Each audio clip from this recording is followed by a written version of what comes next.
ਜਦੋਂ ਸਾਹਿਬ ਸ੍ਰੀ ਗੁਰੂ ਗ੍ਰੰਥ ਸਾਹਿਬ ਜੀ ਦੇ ਪਾਵਨ ਸਰੂਪ ਦੇ ਅੰਗ ਜਿਹੜੇ ਆ ਉਹ ਬਰਗਾੜੀ ਪਿੰਡ ਦੀਆਂ ਗਲੀਆਂ ਦੇ ਵਿੱਚ ਸਰਸੇ ਵਾਲਿਆਂ ਨੇ ਖਿਲਾਰੇ। ਅੱਜ ਕੱਲ ਉਹ ਪੂਰਾ ਜ਼ੋਰ ਲਾ ਕੇ ਬਾਦਲ ਦਲ ਵਾਲੇ ਦੱਸ ਰਹੇ ਨੇ ਕਿ ਸੂਬੇ ਵਿੱਚ ਵਾਪਰਨ ਵਾਲੀ ਹਰ ਘਟਨਾ ਦੀ ਜ਼ਿੰਮੇਵਾਰੀ ਮੁੱਖ ਮੰਤਰੀ ਸਿਰ ਨਹੀਂ ਹੁੰਦੀ। ਪਤਾ ਨਹੀਂ ਕਿਹਨੇ ਹੁਕਮ ਦੇਤਾ, ਕਿਹਨੇ ਗੋਲੀ ਚਲਾਤੀ, ਪਤਾ ਨਹੀਂ ਕਾਹਤੋਂ ਉੱਥੇ ਸਿੱਖਾਂ ਦੇ ਮੁੰਡਿਆਂ ਤੇ ਝੂਠੇ ਪਰਚੇ ਬਣ ਗਏ। ਜਦੋਂ ਬਾਦਲਕਿਆਂ ਦਾ ਰਾਜ ਸੀ ਉਹਨਾਂ ਨੇ ਬੇਅਦਬੀ ਦੇ ਦੋਸ਼ੀ ਵੀ ਬਚਾਏ ਤੇ ਜ਼ਾਲਮ ਪੁਲਸੀਏ ਵੀ ਬਚਾਏ। ਇਹ ਬਰਗਾੜੀ ਬੇਅਦਬੀ ਨੇ ਜਿੱਥੇ ਬਾਦਲਕਿਆਂ ਦਾ ਭੋਗ ਪਾਇਆ ਉੱਥੇ ਕਾਂਗਰਸ ਦਾ ਵੀ ਭੋਗ ਪਾਤਾ। ਉਹ ਤੁਹਾਨੂੰ ਸ਼ਰਮ ਆਉਣੀ ਚਾਹੀਦੀ ਆ। ਤੁਸੀਂ ਨੀਲੀ ਪੱਗ ਬੰਨ੍ਹਦੇ ਹੋ, ਪੰਥਕ ਕਹਾਉਂਦੇ ਹੋ, ਅਕਾਲੀ ਕਹਾਉਂਦੇ ਹੋ। ਤੁਹਾਡੇ ਰਾਜ ਵਿੱਚ ਪਹਿਲੀ ਗੱਲ ਤਾਂ ਬੇਅਦਬੀ ਕੋਈ ਕਰ ਕਿਵੇਂ ਜਾਵੇ।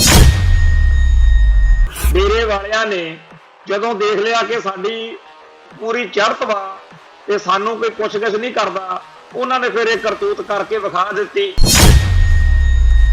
ਸਿੱਖ ਨੌਜਵਾਨਾਂ ਤੇ ਝੂਠਾ ਮੁਕੱਦਮਾ ਵੀ ਬਣਾਇਆ ਤੇ ਸਿੱਖਾਂ ਦੇ ਉੱਤੇ ਕਟਾਪਾ ਕੀਤਾ, ਜ਼ੁਲਮ ਕੀਤਾ ਤੇ ਬੁੱਚੜ ਪੁਲਸੀਆਂ ਨੇ ਗੋਲੀਆਂ ਚਲਾ ਕੇ ਤੇ ਜਿੱਦਾਂ ਸਮੇਧ ਸੈਣੀ ਵਰਗਿਆਂ ਨੂੰ ਡੀਜੀਪੀ ਲਾਇਆ, ਉਦੋਂ ਪਤਾ ਨਹੀਂ ਸੀਗਾ ਵੀ ਇਹ ਕੀ ਚੀਜ਼ਾਂ ਨੇ। ਟੀਵੀ 84 ਉੱਤੇ ਪ੍ਰੋਗਰਾਮ ਖਬਰ ਦੀ ਖਬਰ ਦੇਖ ਰਹੇ ਸਾਰੇ ਦਰਸ਼ਕਾਂ ਨੂੰ ਮੈਂ ਸਰਬਜੀਤ ਸਿੰਘ ਘੁਮਾਣ ਫਤਿਹ ਅੱਜ ਕਰਦਾ ਜੀ। ਵਾਹਿਗੁਰੂ ਜੀ ਕਾ ਖਾਲਸਾ, ਵਾਹਿਗੁਰੂ ਜੀ ਕੀ ਫਤਿਹ। ਬਰਗਾੜੀ ਕਾਂਡ ਜਿਹੜਾ ਹੈ, ਜਦੋਂ ਸਾਹਿਬ ਸ੍ਰੀ ਗੁਰੂ ਗ੍ਰੰਥ ਸਾਹਿਬ ਜੀ ਦੇ ਪਾਵਨ ਸਰੂਪ ਦੇ ਅੰਗ ਜਿਹੜੇ ਆ ਉਹ ਬਰਗਾੜੀ ਪਿੰਡ ਦੀਆਂ ਗਲੀਆਂ ਦੇ ਵਿੱਚ ਸਰਸੇ ਵਾਲਿਆਂ ਨੇ ਖਿਲਾਰੇ। ਉਦੋਂ ਸਰਦਾਰ ਪ੍ਰਕਾਸ਼ ਸਿੰਘ ਬਾਦਲ ਮੁੱਖ ਮੰਤਰੀ ਸੀਗੇ ਤੇ ਅੱਜ ਕੱਲ ਉਹ ਪੂਰਾ ਜ਼ੋਰ ਲਾ ਕੇ ਬਾਦਲ ਦਲ ਵਾਲੇ ਦੱਸ ਰਹੇ ਨੇ ਕਿ ਸੂਬੇ ਵਿੱਚ ਵਾਪਰਨ ਵਾਲੀ ਹਰ ਘਟਨਾ ਦੀ ਜ਼ਿੰਮੇਵਾਰੀ ਮੁੱਖ ਮੰਤਰੀ ਸਿਰ ਨਹੀਂ ਹੁੰਦੀ। ਫਿਰ ਕੀ ਹੋ ਗਿਆ ਜੇਕਰ ਸਰਸੇ ਵਾਲਿਆਂ ਨੇ ਇਹ ਕਰਤੂਤ ਕੀਤੀ, ਅਸੀਂ ਆਪਦੇ ਰਾਜ ਵਿੱਚ ਉਹਨਾਂ ਨੂੰ ਨਹੀਂ ਫੜ ਸਕੇ ਤੇ ਅਸੀਂ ਸਿੱਖਾਂ ਦੇ ਦੋ ਨੌਜਵਾਨ ਬੱਚਿਆਂ ਤੇ ਇਹ ਝੂਠਾ ਪਰਚਾ ਬਣਾਤਾ ਸੀ। ਫਿਰ ਕੀ ਹੋ ਗਿਆ ਵੀ ਜੇਕਰ ਦੋ ਸਿੰਘ ਉੱਥੇ ਮਾਰੇ ਗਏ ਪਰ ਅਸੀਂ ਇਹਦੇ ਲਈ ਦੋਸ਼ੀ ਨਹੀਂ। ਹੁਣ ਜਦੋਂ ਆਪਾਂ ਕਹਿੰਦੇ ਆ ਕਿ ਪੰਜਵੇਂ ਪਾਤਸ਼ਾਹ ਦੀ ਸ਼ਹਾਦਤ ਜਿਹੜੀ ਆ ਉਹ ਜਹਾਂਗੀਰ ਦੇ ਰਾਜ ਵਿੱਚ ਹੋਈ, ਜਾਂ ਆਪਾਂ ਕਹਿੰਦੇ ਆ ਕਿ ਨੌਵੇਂ ਪਾਤਸ਼ਾਹ ਦੀ ਸ਼ਹਾਦਤ ਆ ਜਿਹੜੀ ਉਹ ਔਰੰਗਜ਼ੇਬ ਦੇ ਰਾਜ ਵਿੱਚ ਹੋਈ, ਤੇ ਇਵੇਂ ਹੀ ਅਸੀਂ ਹਰ ਘਟਨਾ ਨੂੰ ਚੇਤੇ ਕਰਦੇ ਹਾਂ। 1919 ਦੇ ਜਲਿਆਂਵਾਲੇ ਕਾਂਡ ਨੂੰ ਚੇਤੇ ਕਰਦੇ ਹਾਂ ਕਿ ਅੰਗਰੇਜ਼ਾਂ ਦੇ ਰਾਜ ਵਿੱਚ ਹੋਇਆ। 1984 ਨੂੰ ਚੇਤੇ ਕਰਦੇ ਹਾਂ ਵੀ ਉਦੋਂ ਇੰਦਰਾ ਦਾ ਰਾਜ ਸੀ। ਤੇ ਹਰ ਜਿਹੜੀ ਇਸ ਤਰੀਕੇ ਦੀ ਹੌਲਨਾਕ ਦਰਦਨਾਕ ਘਟਨਾ, ਵੱਡਾ ਘੱਲੂਘਾਰਾ, ਛੋਟਾ ਘੱਲੂਘਾਰਾ, ਆਪਾਂ ਜਿਹੜਾ ਉਸ ਮੌਕੇ ਹਾਕਮ ਹੁੰਦਾ, ਹੁਕਮਰਾਨ ਹੁੰਦਾ, ਉਹਦਾ ਨਾਂ ਲੈਂਦੇ ਤੇ ਅੱਜ ਤੱਕ ਬਾਦਲ ਦਲ ਵਾਲੇ ਵੀ ਉਹ ਨਾਂ ਉਹਨਾਂ ਦੋਸ਼ੀਆਂ ਦੇ ਲੈਂਦੇ ਰਹੇ ਆ। ਪਰ ਆਪ ਦੀ ਵਾਰੀ ਜਦੋਂ ਆਈ ਤੇ ਹੁਣ ਉਹ ਕਹਿੰਦੇ ਆ ਕਿ ਨਹੀਂ, ਅਸੀਂ ਦੋਸ਼ੀ ਨਹੀਂ ਹੈਗੇ। ਪਤਾ ਨਹੀਂ ਕਿਹਨੇ ਹੁਕਮ ਦੇਤਾ, ਕਿਹਨੇ ਗੋਲੀ ਚਲਾਤੀ, ਪਤਾ ਨਹੀਂ ਕਾਹਤੋਂ ਉੱਥੇ ਸਿੱਖਾਂ ਦੇ ਮੁੰਡਿਆਂ ਤੇ ਝੂਠੇ ਪਰਚੇ ਬਣ ਗਏ। ਉਹ ਦਿਨ ਭੁੱਲ ਗਏ ਜਦੋਂ ਪੁਲਿਸ ਅਧਿਕਾਰੀਆਂ ਦੀ ਹਾਜ਼ਰੀ ਦੇ ਵਿੱਚ ਸੁਖਬੀਰ ਬਾਦਲ ਜਿਹੜਾ ਸੀ ਕਹਿੰਦਾ ਹੁਣ ਤਾਂ ਮੈਂ ਨਾਢਾ ਸਾਹਿਬ ਚੱਲਿਆ ਵੀ ਅਸਲ ਦੋਸ਼ੀ ਫੜੇ ਗਏ। ਉਹ ਨੌਜਵਾਨ ਬੱਚੇ ਜਿਹੜੇ ਸੀਗੇ ਉਹਨਾਂ ਦੇ ਉੱਤੇ ਅੰਤਾਂ ਦਾ ਤਸ਼ੱਦਦ ਕਰਕੇ ਉਹਨਾਂ ਤੋਂ ਕਹਾਉਣਾ ਚਾਹਿਆ ਕਿ ਜੀ ਤੁਸੀਂ ਇਹ ਕੰਮ ਕੀਤਾ। ਰੁਪਿੰਦਰ ਸਿੰਘ ਤੇ ਜਸਵਿੰਦਰ ਸਿੰਘ ਦੋ ਭਰਾ ਸੀ ਵਿਚਾਰੇ। ਖੈਰ ਕੁੱਲ ਮਿਲਾ ਕੇ ਇਹ ਗੱਲ ਆ ਕਿ ਜਦੋਂ ਬਾਦਲਕਿਆਂ ਦਾ ਰਾਜ ਸੀ ਉਹਨਾਂ ਨੇ ਬੇਅਦਬੀ ਦੇ ਦੋਸ਼ੀ ਵੀ ਬਚਾਏ ਤੇ ਜ਼ਾਲਮ ਪੁਲਸੀਏ ਵੀ ਬਚਾਏ। ਫਿਰ ਆ ਗਿਆ ਕੈਪਟਨ ਦਾ ਰਾਜ, ਕਾਂਗਰਸ ਦਾ ਰਾਜ। 4.5 ਸਾਲ ਉਹਨੇ ਬੇਵਕੂਫ ਬਣਾਇਆ ਲੋਕਾਂ ਨੂੰ ਬਈ ਬਸ ਆਪਾਂ ਚੱਕ ਦੇਣੇ ਆ ਫੱਟੇ। ਅਖੀਰ ਉਹ ਗੱਲ ਨੰਗੀ ਹੋ ਗਈ। ਕਾਂਗਰਸ ਨੇ ਮੁੱਖ ਮੰਤਰੀ ਬਦਲਤਾ, ਚਰਨਜੀਤ ਸਿੰਘ ਚੰਨੀ ਨੂੰ ਬਣਾਇਆ। ਬੇਸ਼ੱਕ ਨਵਜੋਤ ਸਿੰਘ ਸਿੱਧੂ ਕਾਂਗਰਸ ਦਾ ਲੀਡਰ ਵਾ, ਉਹਨੇ ਇਸ ਮਸਲੇ ਉੱਤੇ ਪੂਰਾ ਗਹਿ ਗੱਡਮਾ ਵਿਰੋਧ ਕੀਤਾ ਕੈਪਟਨ ਦਾ ਕਿ ਆਪਾਂ ਨੂੰ ਬਾਦਲਕਿਆਂ ਦੇ ਖਿਲਾਫ ਕਾਰਵਾਈ ਕਰਨੀ ਬਣਦੀ ਆ, ਨਹੀਂ ਕੀਤੀ ਗਈ। ਅੰਤ ਚਰਨਜੀਤ ਸਿੰਘ ਚੰਨੀ ਦਾ ਜਿਹੜਾ 3-4 ਮਹੀਨਿਆਂ ਦਾ ਰਾਜ ਭਾਗ ਸੀ ਉਹਦੇ ਵਿੱਚ ਵੀ ਕੱਖ ਨਹੀਂ ਹੋ ਸਕਿਆ। ਕਾਂਗਰਸ ਦਾ ਇਸ ਗੱਲ ਨੇ ਖਲਾਰਾ ਹੀ ਪਾਤਾ। ਜਿਹੜੀ ਅਰਦਾਸ ਬੀਬਾ ਹਰਸਿਮਰਤ ਕੌਰ ਬਾਦਲ ਨੇ ਕੀਤੀ ਵੀ ਸਾਡਾ ਫੇਰ ਕੱਖ ਨਾ ਰਹੇ ਜੇ ਅਸੀਂ ਦੋਸ਼ੀ ਆ, ਉਹ ਚੀਜ਼ ਕਾਂਗਰਸ ਨੂੰ ਵੀ ਲੈ ਕੇ ਬਹਿ ਗਈ। ਕਿਉਂਕਿ ਕਾਂਗਰਸ ਦਾ ਵੀ ਕੱਖ ਨਹੀਂ ਰਿਹਾ। ਜਿਹੜਾ ਉਹਨੇ ਝੂਠੀ ਸਹੁੰ ਖਾਦੀ ਸੀ ਕੈਪਟਨ ਨੇ ਨਸ਼ਿਆਂ ਬਾਰੇ ਤੇ ਲੋਕਾਂ ਨੂੰ ਆਸ ਬਣਾਈ ਸੀ ਕਿ ਬਰਗਾੜੀ ਤੇ ਬਹਿਬਲ ਕਾਂਡ ਦਾ ਇਨਸਾਫ ਮਿਲੂਗਾ। ਜਦੋਂ ਇਨਸਾਫ ਨਹੀਂ ਦਿੱਤਾ ਤਾਂ ਅੱਜ ਕਾਂਗਰਸ ਪਾਰਟੀ ਦਾ ਜੋ ਹਸ਼ਰ ਹੈ ਉਹ ਆਪਣੇ ਸਾਹਮਣੇ ਆ। ਇਹ ਬਰਗਾੜੀ ਬੇਅਦਬੀ ਨੇ ਜਿੱਥੇ ਬਾਦਲਕਿਆਂ ਦਾ ਭੋਗ ਪਾਇਆ ਉੱਥੇ ਕਾਂਗਰਸ ਦਾ ਵੀ ਭੋਗ ਪਾਤਾ। ਹੁਣ ਗੱਲ ਆ ਗਈ ਆਮ ਆਦਮੀ ਪਾਰਟੀ ਵਾਲਿਆਂ ਕੋਲ। ਆਮ ਆਦਮੀ ਪਾਰਟੀ ਵਾਲਿਆਂ ਨੂੰ ਸੱਤਾ 'ਚ ਲਿਆਉਣ ਲਈ ਬਹੁਤ ਸਾਰੇ ਕਾਰਨ ਹੋਣਗੇ, ਪਰ ਇੱਕ ਕਾਰਨ ਇਹ ਵੀ ਆ ਕਿ ਲੋਕਾਂ ਨੂੰ ਇਸ ਪਾਰਟੀ ਦੇ ਲੀਡਰਾਂ ਨੇ ਵੀ ਯਕੀਨ ਦਿਵਾਇਆ ਸੀ ਤੇ ਅੱਜ ਆਪਾਂ ਨੂੰ ਸਾਰਿਆਂ ਨੂੰ ਹੀ ਪਤਾ ਕਿ ਇਹ ਪਾਰਟੀ ਅਜੇ ਤੱਕ ਤਾਂ ਕੋਈ ਚੱਜ ਹੱਲ ਦਾ ਕੰਮ ਕਰਕੇ ਵਿਖਾ ਨਹੀਂ ਸਕੀ।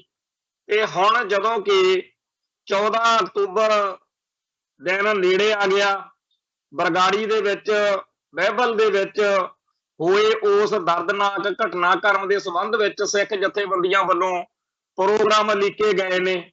ਉੱਥੇ ਮਾਨ ਦਲ ਵੱਲੋਂ ਵੀ ਪ੍ਰੋਗਰਾਮ ਲਿਖਿਆ ਗਿਆ, ਉੱਥੇ ਸ਼ਹੀਦ ਦੇ ਬੇਟੇ ਨੇ ਵੀ ਮੋਰਚਾ ਲਾਇਆ ਹੋਇਆ। ਤੇ ਇਸ ਸਾਰੇ ਮਾਹੌਲ ਦੇ ਵਿੱਚ ਹੁਣ ਆਮ ਆਦਮੀ ਪਾਰਟੀ ਵਾਲਿਆਂ ਲਈ ਵਿਪਤਾ ਵੱਧਦੀ ਜਾ ਰਹੀ ਆ ਵੀ ਕਿਤੇ ਇਹ ਜਿਹੜਾ ਮੋਰਚਾ ਇਹ ਜਿਵੇਂ ਕੈਪਟਨ ਦੇ ਰਾਜ ਵਿੱਚ ਭਾਈ ਧਿਆਨ ਸਿੰਘ ਮੰਡ ਦੇ ਮੋਰਚੇ ਨੂੰ ਹਮਾਇਤ ਮਿਲੀ ਸੀ, ਕਿਤੇ ਲੋਕ ਇਸ ਮੋਰਚੇ ਵੱਲ ਨਾ ਮੁੜ ਪੈਣ, ਕਿਉਂਕਿ ਅਜੇ ਤਾਂ ਸਹਿੰਦੀ ਸਹਿੰਦੀ ਜੀ ਗੱਲ ਚੱਲ ਰਹੀ। ਇਸ ਖਦਸ਼ੇ ਦੇ ਤਹਿਤ ਜਿਹੜਾ ਪੰਜਾਬ ਸਰਕਾਰ ਹੈ ਉਹ ਬਾਰ-ਬਾਰ ਉੱਥੇ ਕੋਈ ਨਾ ਕੋਈ ਕਿਸੇ ਨਾ ਕਿਸੇ ਤਰੀਕੇ ਨਾਲ ਆਪਦਾ ਨੁਮਾਇੰਦਾ ਭੇਜ ਕੇ ਮੋਰਚੇ ਦੇ ਵਿੱਚ ਲੋਕਾਂ ਨੂੰ ਯਕੀਨ ਦਿਵਾਉਂਦੀ ਆ ਰਹੀ ਆ ਕਿ ਸਾਨੂੰ ਵਕਤ ਦਿਓ, ਅਸੀਂ ਕੋਈ ਨਾ ਕੋਈ ਹੱਲ ਜ਼ਰੂਰ ਕਰਾਂਗੇ। ਹੁਣ ਜਦੋਂ ਕਿ ਬਹੁਤ ਵੱਡੇ ਪੱਧਰ ਦੇ ਉੱਤੇ ਪੰਥ 'ਚ ਸਰਗਰਮੀ ਇਸ ਮਸਲੇ ਤੇ ਹੋ ਰਹੀ ਆ ਤਾਂ ਪੰਜਾਬ ਸਰਕਾਰ ਨੇ ਵੀ ਕਾਫੀ ਜ਼ਿਆਦਾ ਭੱਜ ਦੌੜ ਸ਼ੁਰੂ ਕੀਤੀ ਆ। ਇੱਕ ਟੀਮ ਪਰਸੋਂ ਚੌਥੇ ਬਰਗਾੜੀ ਜਾ ਕੇ ਆਈ ਆ, ਕੋਟਕਪੂਰੇ ਚੌਂਕ 'ਚ ਤੇ ਹੋਰਨਾਂ ਥਾਵਾਂ ਤੇ ਗੇੜਾ ਗੱਪਾ ਦੇ ਕੇ ਆਈ ਆ। ਸਰਕਾਰ ਦੀ ਕਮਾਇਸ਼ਾ ਕਰਕੇ ਆਏ ਆ ਵੀ ਕਿਵੇਂ ਗੋਲੀ ਚੱਲੀ, ਕੀ ਕੁਛ ਵਾਪਰਿਆ। ਦੂਜੇ ਪਾਸੇ ਪਹਿਲਾਂ ਜਿਹੜੀ ਇਸ ਕਾਂਡ ਨੂੰ ਲੈ ਕੇ ਵਿਸ਼ੇਸ਼ ਜਾਂਚ ਟੀਮ ਬਣਾਈ ਹੋਈ ਆ, ਉਹਨੇ ਵੱਡੇ ਬਾਦਲ ਨਾਲ ਗੱਲਬਾਤ ਕੀਤੀ ਸੀ। ਅੱਜ ਸੁਖਬੀਰ ਸਿੰਘ ਬਾਦਲ ਨਾਲ ਸੈਕਟਰ 32 ਦੇ ਵਿੱਚ ਜਿਹੜੀ SIT ਦਾ ਦਫ਼ਤਰ ਬਣਿਆ ਹੋਇਆ, ਉੱਥੇ LK ਯਾਦਵ ਵਾਲੀ ਜਿਹੜੀ ਟੀਮ ਆ ਉਹਨੇ ਪੁੱਛਗਿੱਛ ਕੀਤੀ ਆ। ਉਹ ਇਹ ਕਹਿੰਦੇ ਤਾਂ ਇਹੀ ਨੇ ਕਿ ਜੀ ਸਾਡਾ ਤਾਂ ਕੋਈ ਦੋਸ਼ ਨਹੀਂ, ਪਰ ਦੋਸ਼ ਤਾਂ ਇਹੀ ਬਹੁਤ ਵੱਡਾ ਕਿ ਸਿੱਖੀ ਦੇ ਦੁਸ਼ਮਣ ਡੇਰਾ ਸਰਸੇ ਵਾਲਿਆਂ ਦੀ ਪੁਸ਼ਤ ਪਨਾਹੀ ਕਿਹਨੇ ਕੀਤੀ, ਕਿਹਨੇ ਉਹਨਾਂ ਨੂੰ ਜੁਰਤ ਬਖਸ਼ੀ, ਕਿਹਨੇ ਉਹਨਾਂ ਦੇ ਉੱਤੇ ਇਹ ਪ੍ਰਭਾਵ ਪਾਇਆ ਵੀ ਚਾਹੇ ਤੁਸੀਂ ਜੋ ਮਰਜ਼ੀ ਕਰੋ ਤੁਹਾਨੂੰ ਅਸੀਂ ਕੁਝ ਨਹੀਂ ਹੋਣ ਦਿਆਂਗੇ। ਹਕੀਕਤ ਇਹ ਹੈ ਕਿ ਬਹੁਤ ਲੋਕਾਂ ਨੂੰ ਆਪਣਿਆਂ ਨੂੰ ਇਹ ਗੱਲਾਂ ਭੁੱਲ ਜਾਂਦੀਆਂ ਨੇ, ਜੇ ਸੁਣਦੇ ਆ ਤਾਂ ਕੰਨਾਂ ਵੱਟੀ ਕੁਰ ਵਾਲਾ ਕੰਮ ਉੱਪਰ ਦੀ ਲੰਘ ਜਾਂਦੀਆਂ ਨੇ। ਕਿੰਨੇ ਕੁ ਲੋਕ ਨੇ ਜਿਹੜੇ ਸਾਡੇ ਸਰੋਤੇ ਆ ਜਿਨ੍ਹਾਂ ਨੂੰ ਇਹ ਗੱਲ ਚੇਤੇ ਹੋਵੇ ਕਿ 2007 ਦੇ ਵਿੱਚ ਜਿੱਦਣ ਸਲਾਬਤਪੁਰੇ ਦੇ ਵਿੱਚ ਸੁਖਬੀਰ ਸਿੰਘ ਬਾਦਲ ਦੇ ਰਾਜ ਭਾਗ ਵਿੱਚ ਡੇਰਾ ਮੁਖੀ ਨੇ ਦਸ਼ਮੇਸ਼ ਪਾਤਸ਼ਾਹ ਦਾ ਸਾਂਗ ਰਚਾਇਆ, ਖੰਡੇ ਬਾਟੇ ਦੀ ਪਹੁਲ ਦਾ ਉਹਨਾਂ ਨੇ ਮਜ਼ਾਕ ਬਣਾਇਆ। ਉਹ ਜਿਹੜੀ FIR ਦਰਜ ਹੋਈ ਸੀ, ਉਹ ਮੁਕੱਦਮਾ ਦਰਜ ਹੋਇਆ ਸੀ। ਕਿੰਨੇ ਕੁ ਲੋਕਾਂ ਨੂੰ ਚੇਤੇ ਆ ਕਿ ਬਾਦਲ ਪਰਿਵਾਰ ਨੇ ਆਪਦੀਆਂ ਵੋਟਾਂ ਦੇ ਲਾਲਚ ਵਿੱਚ, ਜਿਹੜੀਆਂ ਬਾਅਦ ਚ ਪਾਰਲੀਮੈਂਟ ਦੀਆਂ ਵੋਟਾਂ ਆਈਆਂ ਸੀਗੀਆਂ, ਵੋਟਾਂ ਤੋਂ 2-3 ਦਿਨ ਪਹਿਲਾਂ ਉਹ ਵਾਪਸ ਲੈ ਲਿਆ ਸੀਗਾ। ਉਹ FIR ਰੱਦ ਹੋ ਗਈ ਸੀ। ਇਹਨਾਂ ਨੇ ਆਪ ਹੀ ਐਫੀਡੇਵਿਟ ਬਣਾ ਕੇ ਝੂਠੇ, ਜਿਹੜਾ ਰਜਿੰਦਰ ਸਿੰਘ ਆ ਬਠਿੰਡੇ ਵਾਲਾ ਜਿਹਦੇ ਨਾਂ ਤੇ ਉਹ ਮੁਕੱਦਮਾ ਦਰਜ ਸੀ, ਉਹਦੇ ਸਾਈਨ ਕਰ ਕਰਾ ਕੇ ਆਪੇ ਝੂਠ ਬੋਲ ਕੇ ਉਹ ਪਿੰਡਦਾ ਰਹਿ ਗਿਆ। ਹੁਣ ਤੱਕ ਵਿਚਾਰਾ ਉਹ ਕਲਪਦਾ ਕਿ ਮੈਂ ਕਿਤੇ ਸਾਈਨ ਨਹੀਂ ਕੀਤੇ, ਮੈਨੂੰ ਮੇਰਾ ਨਾਂ ਨਜਾਇਜ਼ ਵਰਤ ਰਹੇ। ਸੋ ਬਾਦਲ ਦਲ ਨੇ ਜਿੱਥੇ ਤਾਂ ਸਲਾਵਤਪੁਰੇ ਕਾਂਡ ਦੇ ਮੌਕੇ ਪੰਥ ਨਾਲ ਠੱਗੀ ਮਾਰੀ, ਸਿੱਖਾਂ ਦਾ ਜਲੂਸ ਕਢਾਇਆ, ਬਠਿੰਡੇ ਦੀਆਂ ਸੜਕਾਂ ਉੱਤੇ ਸਿੱਖਾਂ ਦਾ ਕੁੱਟ ਕਟਾਪਾ ਸਰਸੇ ਵਾਲਿਆਂ ਦੇ ਜਿਹੜਾ ਕੀਤਾ, ਉਹ ਬਾਦਲ ਕਿਆਂ ਦੀ ਸ਼ਹਿ ਤੇ ਹੋਇਆ। ਫਿਰ ਮੁਕੱਦਮਾ ਵਾਪਸ ਲੈ ਲਿਆ ਤੇ ਹੁਣ ਸਿੱਖਾਂ ਦੇ ਸਾਹਮਣੇ ਬੜਾ ਔਖ ਭਰਿਆ ਸਮਾਂ ਸੀ, ਪਰ ਬਾਦਲਕਿਆਂ ਦੀ ਸ਼ਹਿ ਉੱਤੇ ਡੇਰਾ ਸਰਸੇ ਵਾਲਿਆਂ ਦੀ ਤੂਤੀ ਬੋਲਦੀ ਸੀ। ਨਤੀਜਾ ਇਹ ਨਿਕਲਿਆ ਕਿ ਉਹਨਾਂ ਨੇ ਸਾਡਾ ਇਸ਼ਟ ਸਾਹਿਬ ਸ੍ਰੀ ਗੁਰੂ ਗ੍ਰੰਥ ਸਾਹਿਬ ਦਾ ਪਾਵਨ ਸਰੂਪ ਬੁਰਜ ਜਵਾਹਰ ਕੇ ਤੋਂ 1 ਜੂਨ 2015 ਨੂੰ ਚੋਰੀ ਕਰ ਲਿਆ। ਫਿਰ ਵੜ ਕੇ ਲਿਖ ਕੇ ਗੰਦੀਆਂ ਗੱਲਾਂ ਲਿਖ ਕੇ ਲਾਈਆਂ ਵੀ ਆ ਸਾਡੇ ਕੋਲੇ ਸਰੂਪ ਆ, ਜੇ ਤੁਹਾਡੇ ਕੋਲੇ ਜੁਰਤਵਾਦਾ ਸਰੂਪ ਲੱਭ ਲਓ ਤੇ ਜੇ ਤੁਸੀਂ ਸਾਡੇ ਡੇਰਾ ਮੁਖੀ ਦੀ ਫਿਲਮ ਆ ਜਿਹੜੀ ਉਹ ਨਾ ਚੱਲਣ ਦਿੱਤੀ ਸਿੱਖੋ ਤਾਂ ਅਸੀਂ ਇਹਦੇ ਅੰਗ ਅੰਗ ਕਰਕੇ ਖਿਲਾਰਾਂਗੇ। ਇਹ ਜਦੋਂ ਗੱਲਾਂ ਡੇਰਾ ਮੁਖੀ ਡੇਰਾ ਸਰਸੇ ਵੱਲੋਂ ਆ ਰਹੀਆਂ ਸੀ ਤਾਂ ਸਾਡੇ ਇਸ਼ਟ ਦੇ ਮਸਲੇ ਉੱਤੇ ਅੱਜ ਤਾਂ ਬੜਾ ਪਿੱਟਦੇ ਆ ਬਾਦਲ ਦਲ ਵਾਲੇ कि कांग्रेस के राज विच भी बेअदबियां होईयां, आम आदमी पार्टी के राज विच भी हो रही ने, साडी वारी तुसीं जी पंथ ने ਉਹ ਤੁਹਾਨੂੰ ਸ਼ਰਮ ਆਉਣੀ ਚਾਹੀਦੀ ਆ। ਤੁਸੀਂ ਨੀਲੀ ਪੱਗ ਬੰਨ੍ਹਦੇ ਹੋ, ਪੰਥਕ ਕਹਾਉਂਦੇ ਹੋ, ਅਕਾਲੀ ਕਹਾਉਂਦੇ ਹੋ, ਤੁਹਾਡੇ ਰਾਜ ਵਿੱਚ ਪਹਿਲੀ ਗੱਲ ਤਾਂ ਬੇਅਦਬੀ ਕੋਈ ਕਰ ਕਿਵੇਂ ਜਾਵੇ, ਤੇ ਜੇ ਹੋ ਵੀ ਗਈ, ਜੇ ਸਰੂਪ ਚੋਰੀ ਹੋ ਗਿਆ ਤਾਂ ਬੇਅਦਬੀ ਤੋਂ ਪਹਿਲਾਂ ਪਹਿਲਾਂ ਉਹਨਾਂ ਨੂੰ 1 ਜੂਨ ਤੋਂ ਲੈ ਕੇ ਜੁਲਾਈ, ਅਗਸਤ, ਸਤੰਬਰ, ਅਕਤੂਬਰ ਤੱਕ ਆਉਂਦਿਆਂ ਭੋਰਾ ਕਿਸੇ ਨੇ ਸ਼ਰਮਿਆ ਨਹੀਂ ਕੀਤੀ। ਅਖੀਰ ਉਹਨਾਂ ਨੇ, ਡੇਰੇ ਵਾਲਿਆਂ ਨੇ, ਜਦੋਂ ਦੇਖ ਲਿਆ ਕਿ ਸਾਡੀ ਪੂਰੀ ਚੜ੍ਹਤ ਵਾ ਤੇ ਸਾਨੂੰ ਕੋਈ ਪੁੱਛਗਿੱਛ ਨਹੀਂ ਕਰਦਾ, ਉਹਨਾਂ ਨੇ ਫਿਰ ਇਹ ਕਰਤੂਤ ਕਰਕੇ ਵਿਖਾ ਦਿੱਤੀ। ਤੇ ਬਾਅਦ ਵਿੱਚ ਬੱਚਾ ਬੱਚਾ ਜਾਣਦਾ ਸੀ ਕਿ ਸਰਸੇ ਵਾਲਿਆਂ ਦਾ ਕੰਮ ਆ, ਪਰ ਸਰਸੇ ਵਾਲਿਆਂ ਵੱਲ ਨੂੰ ਝਾਕੇ ਨਹੀਂ ਤੇ ਸਿੱਖ ਨੌਜਵਾਨਾਂ ਤੇ ਝੂਠਾ ਮੁਕੱਦਮਾ ਵੀ ਬਣਾਇਆ ਤੇ ਸਿੱਖਾਂ ਦੇ ਉੱਤੇ ਕਟਾਪਾ ਕੀਤਾ, ਜ਼ੁਲਮ ਕੀਤਾ ਤੇ ਬੁੱਚੜ ਪੁਲਸੀਆਂ ਨੇ ਗੋਲੀਆਂ ਚਲਾ ਕੇ ਇਜ਼ਹਾਰ ਆਲਮ ਜਿਹੜਾ ਜਿੱਦਣ ਉਹ ਬਾਦਲ ਸਾਹਿਬ ਨੇ, ਬਾਦਲ ਦਲ ਨੇ ਪਾਰਟੀ ਚ ਲਿਆ ਸੀ, ਉਦੋਂ ਪਤਾ ਨਹੀਂ ਸੀ ਵੀ ਕੀ ਆ ਇਹ। ਤੇ ਜਿੱਦਣ ਸਮੇਧ ਸੈਣੀ ਵਰਗਿਆਂ ਨੂੰ ਡੀਜੀਪੀ ਲਾਇਆ, ਉਦੋਂ ਪਤਾ ਨਹੀਂ ਸੀਗਾ ਵੀ ਇਹ ਕੀ ਚੀਜ਼ਾਂ ਨੇ। ਸੋ ਪੂਰੇ ਦਾ ਪੂਰਾ ਮਾਈਂਡ ਬਣਾ ਕੇ, ਦਿਮਾਗ ਬਣਾ ਕੇ, ਦਿਲ ਬਣਾ ਕੇ ਸਿੱਖੀ ਦੇ ਖਿਲਾਫ ਭੁਗਤੇ ਆ। ਜੋ ਕਾਂਗਰਸ ਦੇ ਰਾਜ ਵਿੱਚ ਬਿਆੰਤੇ ਬੁੱਚੜ ਨੇ ਕੀਤਾ, ਉਹੀ ਬਾਦਲ ਪਰਿਵਾਰ ਨੇ ਕੀਤਾ। ਤੇ ਜਦੋਂ ਇਹ ਸਾਰਾ ਭਾਣਾ ਵਾਪਰ ਗਿਆ, ਹੁਣ ਜਦੋਂ ਦੇਖਿਆ ਕਿ ਲੋਕ ਜਿਹੜੇ ਸਾਨੂੰ ਵੋਟਾਂ ਨਹੀਂ ਪਾਉਂਦੇ, ਇਹਨਾਂ ਨੂੰ ਬੜੀ ਆਸ ਸੀ ਕਿ 5 ਸਾਲ ਕਾਂਗਰਸ ਦਾ ਰਾਜ ਰਹੂਗਾ, ਬਾਅਦ ਲੋਕਾਂ ਨੇ ਕਾਂਗਰਸ ਤੋਂ ਦੁਖੀ ਹੋ ਕੇ ਸਾਨੂੰ ਵੋਟਾਂ ਪਾ ਦੇਣੀਆਂ ਨੇ। ਪਰ ਵਿੱਚ ਵਿਚਾਲੇ ਕੇਜਰੀਵਾਲ ਦੀ ਪਾਰਟੀ ਉੱਭਰ ਆਈ, ਲੋਕਾਂ ਨੇ ਉਹਨੂੰ ਲੈਂਦਾ, ਤੇ ਹੁਣ ਇਹਨਾਂ ਨੂੰ ਲੱਗਦਾ ਕਿ ਜੇਕਰ ਸਾਨੂੰ ਅਗਲੀ ਇਲੈਕਸ਼ਨ ਵੀ ਹਾਰ ਗਏ, ਉੱਪਰੋਂ ਬੀਜੇਪੀ ਨਾਲ ਵਿਗੜ ਗਈ ਆ, ਤੇ ਕੰਮ ਖਰਾਬ ਹੋ ਜਾਣਾ। ਸੋ ਇਸ ਗੱਲ ਦੇ ਵਿੱਚ ਬੜੇ ਕਸੂਤੇ ਫਸੇ ਹੋਏ ਨੇ ਤੇ ਹੁਣ ਇਹ ਜਚਾਉਣਾ ਚਾਹੁੰਦੇ ਆ ਕਿ ਸਾਡਾ ਕਸੂਰ ਕੋਈ ਨਹੀਂ। ਦੂਜੇ ਪਾਸੇ ਆਮ ਆਦਮੀ ਪਾਰਟੀ ਵੀ ਕਸੂਤੀ ਫਸ ਗਈ, ਉਹਨਾਂ ਨੂੰ ਵੀ ਕੁਝ ਕਰਕੇ ਦਿਖਾਉਣਾ ਪੈਣਾ। ਸੋ ਇਸ ਕਰਕੇ ਉਹ ਵੀ ਵੱਡੇ ਬਾਦਲ ਨੂੰ, ਛੋਟੇ ਬਾਦਲ ਨੂੰ ਸੱਦ ਕੇ ਪੁੱਛ-ਗਿਛਾਈਆਂ ਕਰਦੇ ਫਿਰਦੇ ਆ। ਪਰ ਜੇਕਰ ਕੋਈ ਤੁੱਥ-ਮੁੱਥ ਜਿਹਾ ਕਰਕੇ ਮਾਮਲਾ ਇਹਨੂੰ ਫੜ ਵੀ ਲੈਣ, ਇਹ ਮੋਰਚਾ ਲਾ ਕੇ ਬਹਿ ਜਾਣ ਬਾਦਲ ਦਲ ਵਾਲੇ, ਤੇ ਉਲਟਾ ਨੁਕਸਾਨ ਹੋਵੇ ਸਾਰੇ ਕੇਸ ਦਾ, ਉਹਦੇ ਨਾਲ ਵੀ ਕੋਈ ਆਮ ਆਦਮੀ ਪਾਰਟੀ ਨੂੰ ਫਾਇਦਾ ਨਹੀਂ ਹੋਣ ਲੱਗਿਆ। ਅਸਲ ਵਿੱਚ ਖਾਲਸਾ ਪੰਥ ਦੀ ਤਾਂ ਇੱਛਾ ਹੀ ਇਹ ਆ ਕਿ ਡੇਰਾ ਸਰਸੇ ਦੇ ਉਹ ਸਾਰੇ ਬੰਦੇ ਜਿਨ੍ਹਾਂ ਦੇ ਨਾਂ ਸਾਰੀ ਦੁਨੀਆ ਜਾਣਦੀ ਆ, ਮਹਿੰਦਰਪਾਲ ਬਿੱਟੂ ਤਾਂ ਸੋਧਿਆ ਗਿਆ ਜੇਲ੍ਹ ਦੇ ਵਿੱਚ, ਬਾਕੀ ਸਾਰਿਆਂ ਦਾ ਪਤਾ ਜਿਨ੍ਹਾਂ ਨੂੰ ਸਿਕਿਉਰਟੀਆਂ ਦੇ ਕੇ ਘਰਾਂ 'ਚ ਬਿਠਾਇਆ ਹੋਇਆ, ਦੂਜੇ ਜਿਹੜੇ ਬੁੱਚੜ ਪੁਲਸੀਏ ਨੇ, ਤੀਜੇ ਜਿਹੜੇ ਪੋਲੀਟੀਕਲ ਉੱਪਰ ਸਿਆਸੀ ਆਗੂ ਜਿਨ੍ਹਾਂ ਨੇ, ਉਹਨਾਂ ਦਾ ਰੋਲ ਬਿਲਕੁਲ ਸਪਸ਼ਟਤਾ ਦੇ ਨਾਲ ਸਾਹਮਣੇ ਆਵੇ ਤੇ ਸਾਰੀ ਦੁਨੀਆ ਨੂੰ ਪਤਾ ਹੋਵੇ ਤੇ ਸਜ਼ਾ ਵੀ ਲਾਜ਼ਮੀ ਹੋਵੇ, ਫੇਰ ਤਾਂ ਕੋਈ ਗੱਲ ਹੈ। ਤੇ ਜੇਕਰ ਐਵੇਂ ਜਵਾਨੀ ਜਮਾ ਖਰਚ ਕਰਨਾ ਇਦੋਂ ਪਹਿਲਾਂ ਸਾਡੇ ਸਾਹਮਣੇ ਆ, ਜਿਨ੍ਹਾਂ ਨੇ ਬੇਅਦਬੀਆਂ ਖੁਦ ਕੀਤੀਆਂ, ਜ਼ਮਾਨਤਾਂ ਤੇ ਤਾਂ ਉਹ ਆ ਕੇ ਘਰੇ ਬਹਿ ਗਏ, ਤੇ ਐਂ ਬਾਦਲ ਹੁਣੀ ਘਰੇ ਆ ਕੇ ਬਹਿ ਜਾਣਗੇ। ਕੇਸ ਤਾਂ ਇਹਨਾਂ ਤੇ ਪਹਿਲਾਂ ਜਦੋਂ ਕੈਪਟਨ ਦੇ ਰਾਜ ਆਇਆ 1997 ਤੋਂ 2002 ਤੱਕ ਬਾਦਲ ਗਿਆਂ ਦਾ ਰਾਜ ਰਿਹਾ, ਬੜੀ ਲੁੱਟਮਾਰ ਕੀਤੀ, ਬੜੇ ਨੋਟ ਕਮਾਏ, ਅਖੀਰ ਉਹ ਮੁਕੱਦਮੇ ਬਣ ਗਏ ਸਾਰੀ ਅਕਾਲੀ ਬਾਜ਼ਾਰ ਤੋਂ ਤੇ ਬਾਦਲ ਪਰਿਵਾਰ ਤੇ ਵੀ ਮੁਕੱਦਮੇ ਚੱਲੇ, ਦੋਨੇ ਪਿਓ ਪੁੱਤ ਪਟਿਆਲੇ ਜੇਲ੍ਹ ਵਿੱਚ ਰੱਖੇ, ਅੰਤ ਉਸ ਮਾਮਲੇ ਚੋਂ ਸਾਰੇ ਬਾਅਦ 'ਚ ਬਰੀ ਹੋ ਗਏ। ਸੋ ਸਿਆਸੀ ਬੰਦਿਆਂ ਨੂੰ ਕੋਈ ਬਹੁਤਾ ਫਰਕ ਤਾਂ ਪੈਂਦਾ ਨਹੀਂ ਹੁੰਦਾ, ਪਰ ਜੇਕਰ ਇਹਨਾਂ ਨੇ ਵੀ ਇਹੀ ਖੇਡ ਖੇਡੀ ਕਿ ਪਰਚਾ ਦਰਜ ਕਰਤਾ, 5-7 ਸਾਲ ਕੇਸ ਚੱਲਦਾ ਰਿਹਾ, ਮੁੜ ਕੇ ਉਹ ਬਰੀ ਹੋ ਗਏ, ਇਹ ਵੀ ਆਮ ਆਦਮੀ ਪਾਰਟੀ ਸਮਝ ਲਵੇ ਕਿ ਜਿਹੜਾ ਹਸ਼ਰ ਇਸ ਤੋਂ ਪਹਿਲਾਂ ਬਾਦਲ ਕਿਆਂ ਦਾ ਕੀਤਾ ਹੈ ਸੰਗਤ ਨੇ, ਤੇ ਫਿਰ ਕਾਂਗਰਸ ਦਾ ਕੀਤਾ, ਉਹ ਹੁਣ ਤੁਹਾਡਾ ਵੀ ਹੋ ਸਕਦਾ। ਸੋ ਇਹ ਜਿਹੜੀ ਗੱਲ ਹੈ ਉਹ ਤਾਂ ਅੱਜ ਕਰਨੀ ਪੈ ਰਹੀ ਆ ਕਿ ਪੂਰੀ ਸਰਗਰਮੀ ਇਸ ਵੇਲੇ ਸਿਖਰਾਂ ਤੇ ਆ। 2015 ਤੋਂ ਲੈ ਕੇ 2022 ਤੱਕ ਆਉਂਦਿਆਂ ਹੋਇਆਂ ਅੱਜ ਤੱਕ ਬਾਦਲ ਕਿਆਂ ਦਾ ਜਿਹੜਾ ਰੋਲ ਆ ਉਹ ਬਿਲਕੁਲ ਨੈਗੇਟਿਵ ਰਿਹਾ। ਬਹੁਤ ਘੱਟ ਲੋਕਾਂ ਨੂੰ ਪਤਾ ਕਿ ਪਿਛਲੇ ਸਾਲ ਬੀਬੀ ਜਗੀਰ ਕੌਰ ਪ੍ਰਧਾਨ ਸੀ ਜਦੋਂ ਸ਼੍ਰੋਮਣੀ ਕਮੇਟੀ ਦੀ, ਉਦੋਂ ਮਤਾ ਪਾਸ ਕੀਤਾ ਜਿਹੜਾ 2015 ਚ ਬੇਅਦਬੀ ਹੋਈ ਹੈ। 2015 ਦੀਆਂ ਘਟਨਾਵਾਂ ਲਈ 2021 ਤੱਕ ਤਾਂ ਸ਼੍ਰੋਮਣੀ ਕਮੇਟੀ ਨਿੰਦਿਆ ਦਾ ਮਤਾ ਵੀ ਨਹੀਂ ਪਾ ਸਕੀ ਕਿ ਬੜਾ ਮਾੜਾ ਵਾਪਰਿਆ ਤੇ ਸੰਗਤਾਂ ਨੂੰ ਇਹਦਾ ਅਫਸੋਸ ਹੋਣਾ ਚਾਹੀਦਾ।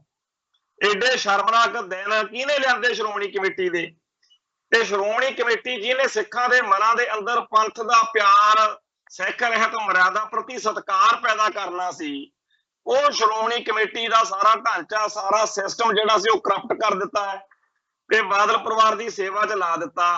ਹੁਣ ਪਿਛਲੇ ਸਾਲ ਤੋਂ ਜਦੋਂ ਤੋਂ ਇਹਨਾਂ ਨੂੰ ਸਮਝ ਲੱਗੀ ਆ ਕਿ ਸਾਡੇ ਹੱਥੋਂ ਸਾਰੀ ਗੱਲ ਜਾ ਰਹੀ ਆ, ਤੇ ਜੇਕਰ ਅਸੀਂ ਸ਼੍ਰੋਮਣੀ ਕਮੇਟੀ ਵੀ ਹੱਥੋਂ ਗਵਾ ਬੈਠੇ ਫਿਰ ਸਾਡਾ ਬੜਾ ਬੁਰਾ ਹਾਲ ਹੋਊਗਾ।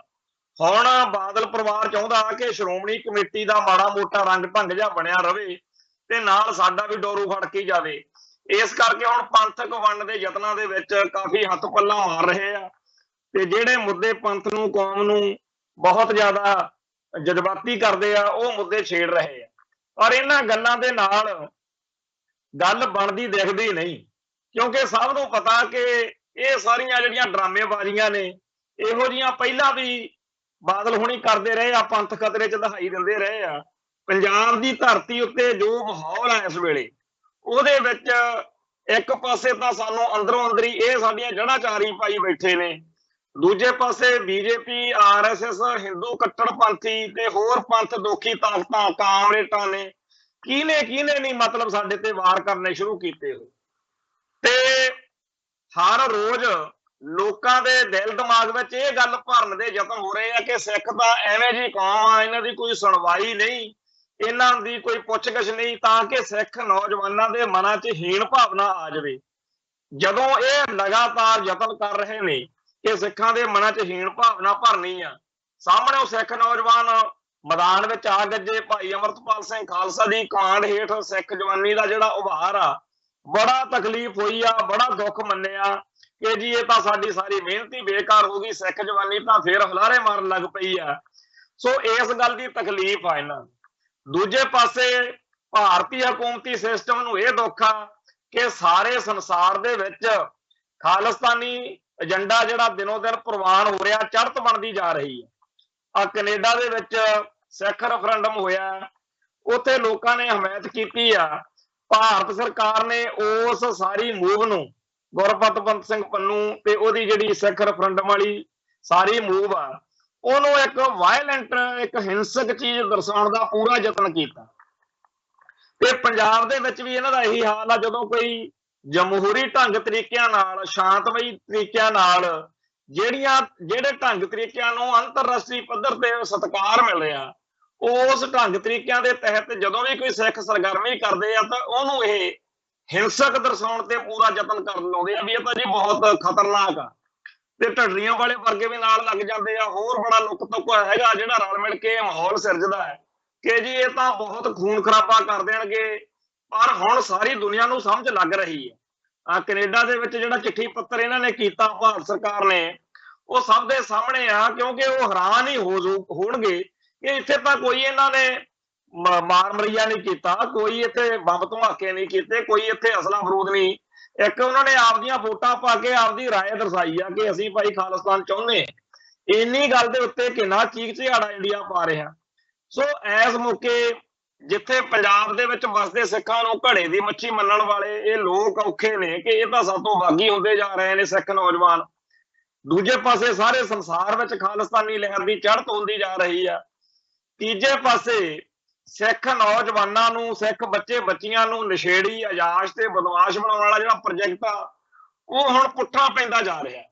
ਕਿਉਂਕਿ ਇੱਕ ਨਿੱਕੀ ਜੀ ਗੱਲ ਨੇ ਹੀ ਸਾਰੀ ਘਟਨਾ ਦਾ ਮੂੰਹ ਮੱਥਾ ਮੋੜ ਦਿੱਤਾ ਹੈ। ਆ ਪਿਛਲੇ 2-3 ਮਹੀਨਿਆਂ ਤੋਂ ਜੋ ਕੁਝ ਵਾਪਰ ਰਿਹਾ, ਪੰਜਾਬ ਨੂੰ ਟੈਰੋਰਾਈਜ਼ ਕਰਨ ਦੀ ਜਿਹੜੀ ਇਹਨਾਂ ਦੀ, ਜਿਵੇਂ ਸਿੱਧੂ ਮੂਸੇਵਾਲੇ ਦਾ ਕਤਲ, ਪੰਜਾਬ ਦੇ ਵਿੱਚ ਗੁੰਡਾਗਰਦੀ, ਬਦਮਾਸ਼ੀ ਨੂੰ ਪਹਿਲ ਦੇਣੀ, ਸਾਰਿਆਂ ਦੇ ਸਾਹਮਣੇ ਹੀ ਆ ਵੀ ਕਿਵੇਂ ਜਿਹੜਾ ਪ੍ਰੀਤਪਾਲ ਨਾਂ ਦਾ ਥਾਣੇਦਾਰ ਸੀ ਇਹ ਸਟਾਫ ਵਾਲਾ ਮਾਨਸਾ ਵਾਲਾ, ਉਹ ਕਿਵੇਂ ਉਸ ਬਦਮਾਸ਼ ਨੂੰ ਕਿਵੇਂ ਲੈ ਕੇ ਫਿਰਦਾ ਰਿਹਾ, ਕਿਵੇਂ ਉਹਨੂੰ ਐਸ਼ਾਂ ਕਰਾਈਆਂ, ਉਹਦੀ ਗਰਲਫ੍ਰੈਂਡ ਨੂੰ ਵੀ ਮਿਲਾਇਆ, ਬਾਅਦ ਚ ਉਹਨੂੰ ਭਗੌੜਾ ਕਰਤਾ। ਹੁਣ ਫੜੀ ਬੈਠੇ ਆ। ਇੱਕ ਅੱਜ ਹੋਰ ਨੌਜਵਾਨ ਫੜਿਆ, ਕਹਿੰਦੇ ਜੀ ਰਾਧਾ ਸਾਂਸੀ ਏਅਰਪੋਰਟ ਤੋਂ ਚੜ੍ਹਨ ਲੱਗਿਆ ਸੀ, ਇਹਦਾ ਘਰ ਸਿੱਧੂ ਮੂਸੇਵਾਲੇ ਦੇ ਨਾਲ ਆ। ਇਸ ਨੌਜਵਾਨ ਬਾਰੇ ਉਸ ਸਿੱਧੂ ਮੂਸੇਵਾਲੇ ਦਾ ਪਿਓ ਕਿੰਨੇ ਟਾਈਮ ਤੋਂ ਪਿੱਟਦਾ ਆ ਰਿਹਾ ਕਿ ਇਹਦਾ ਘਰ ਸਾਡੇ ਕੋਲੇ ਆ, ਸਾਨੂੰ ਇਹ ਤੇ ਸ਼ੱਕ ਆ। ਤੇ ਅੱਜ ਉਹਦੀ ਗ੍ਰਿਫਤਾਰੀ ਪਾ ਕੇ ਬੜਾ ਰੌਲਾ ਜਿਹਾ ਪਾ ਕੇ ਦਿਖਾਇਆ। ਪਰ ਸੱਚਾਈ ਇਹ ਆ ਕਿ ਲੋਕਾਂ ਨੂੰ ਕੋਈ ਯਕੀਨ ਨਹੀਂ ਰਿਹਾ। ਆ ਸਾਡੇ ਸਾਹਮਣੇ ਹੈ, ਤਰਨਤਾਰਨ ਦੇ ਵਿੱਚ ਇੱਕ ਨੌਜਵਾਨ ਨੂੰ ਦੁਕਾਨ ਤੇ ਬੈਠੇ ਨੂੰ ਗੋਲੀਆਂ ਮਾਰ ਦਿੱਤੀਆਂ ਗਈਆਂ। ਤੇ ਹਰ ਰੋਜ਼ ਗੁੰਡਾਗਰਦੀ, ਬਦਮਾਸ਼ੀ ਦੀਆਂ ਖਬਰਾਂ ਸਾਰੇ ਪੰਜਾਬ ਚੋਂ ਆ ਰਹੀਆਂ ਨੇ। ਇਹ ਜਿਹੜਾ ਮਾਹੌਲ ਆ ਇਹ ਇਸ ਕਰਕੇ ਵੀ ਬਣਾਇਆ ਜਾ ਰਿਹਾ ਹੋਣਾ ਹੈ ਕਿ ਜਿਹੜੇ ਪੰਥਕ ਮਸਲੇ ਨੇ, ਕੌਮੀ ਮਸਲੇ ਨੇ, ਉਹ ਪਿੱਛੇ ਰਹਿ ਜਾਣ। ਇਹ ਗੱਲ ਮੈਂ ਇਸ ਤਰ੍ਹਾਂ ਵੀ ਕਹਿਣੀ ਚਾਹੁੰਦਾ ਕਿ ਜਦੋਂ 1981 ਦੇ ਵਿੱਚ ਭਾਈ ਕੁਲਵੰਤ ਸਿੰਘ ਨਾਗੋਕੇ ਦਾ ਝੂਠਾ ਪੁਲਿਸ ਮੁਕਾਬਲਾ ਬਣਾਇਆ, ਉਹਦੀ ਜਿਹੜੀ ਰਿਪੋਰਟ ਸੀ ਉਹਦੇ ਵਿੱਚ ਇਹ ਸਾਰੇ ਦੇ ਸਾਰੇ ਗਿਆਨੀ ਬਚਨ ਸਿੰਘ ਹੁੰਦਾ ਸੀ ਡੀਐਸਪੀ, ਬਾਅਦ ਉਹ ਮਾਰਿਆ ਸੀ ਸਿੰਘਾਂ ਨੇ, ਲਾਭ ਸੋਹਣਾ ਨੇ ਸੋਧਾ ਲਾਇਆ ਸੀ, ਉਹ ਸਾਰੇ ਫਸਦੇ ਸੀ। ਇਵੇਂ ਹੀ ਜਿਹੜਾ ਚੰਦੋ ਕਲਾਂ ਕਾਂਡ ਤੋਂ ਬਾਅਦ ਵਿੱਚ ਮਹਿਤਾ ਚੌਕ ਵਿੱਚ ਗ੍ਰਿਫਤਾਰੀ ਹੋਈ ਤੇ ਗ੍ਰਿਫਤਾਰੀ ਤੋਂ ਬਾਅਦ ਵਿੱਚ ਸੰਤਾਂ ਦੀ ਗ੍ਰਿਫਤਾਰੀ ਉਪਰੰਤ ਗੋਲੀ ਚਲਾਤੀ, 1.5 ਦਰਜਨ ਸਿੰਘ ਇਹਨਾਂ ਨੇ ਸ਼ਹੀਦ ਕਰਤੇ। ਇਵੇਂ ਖਾਲਸਾ ਕਾਲਜ ਵਿੱਚ ਵੀ ਬਹੁਤ ਉਪੱਦਰ ਕੀਤਾ।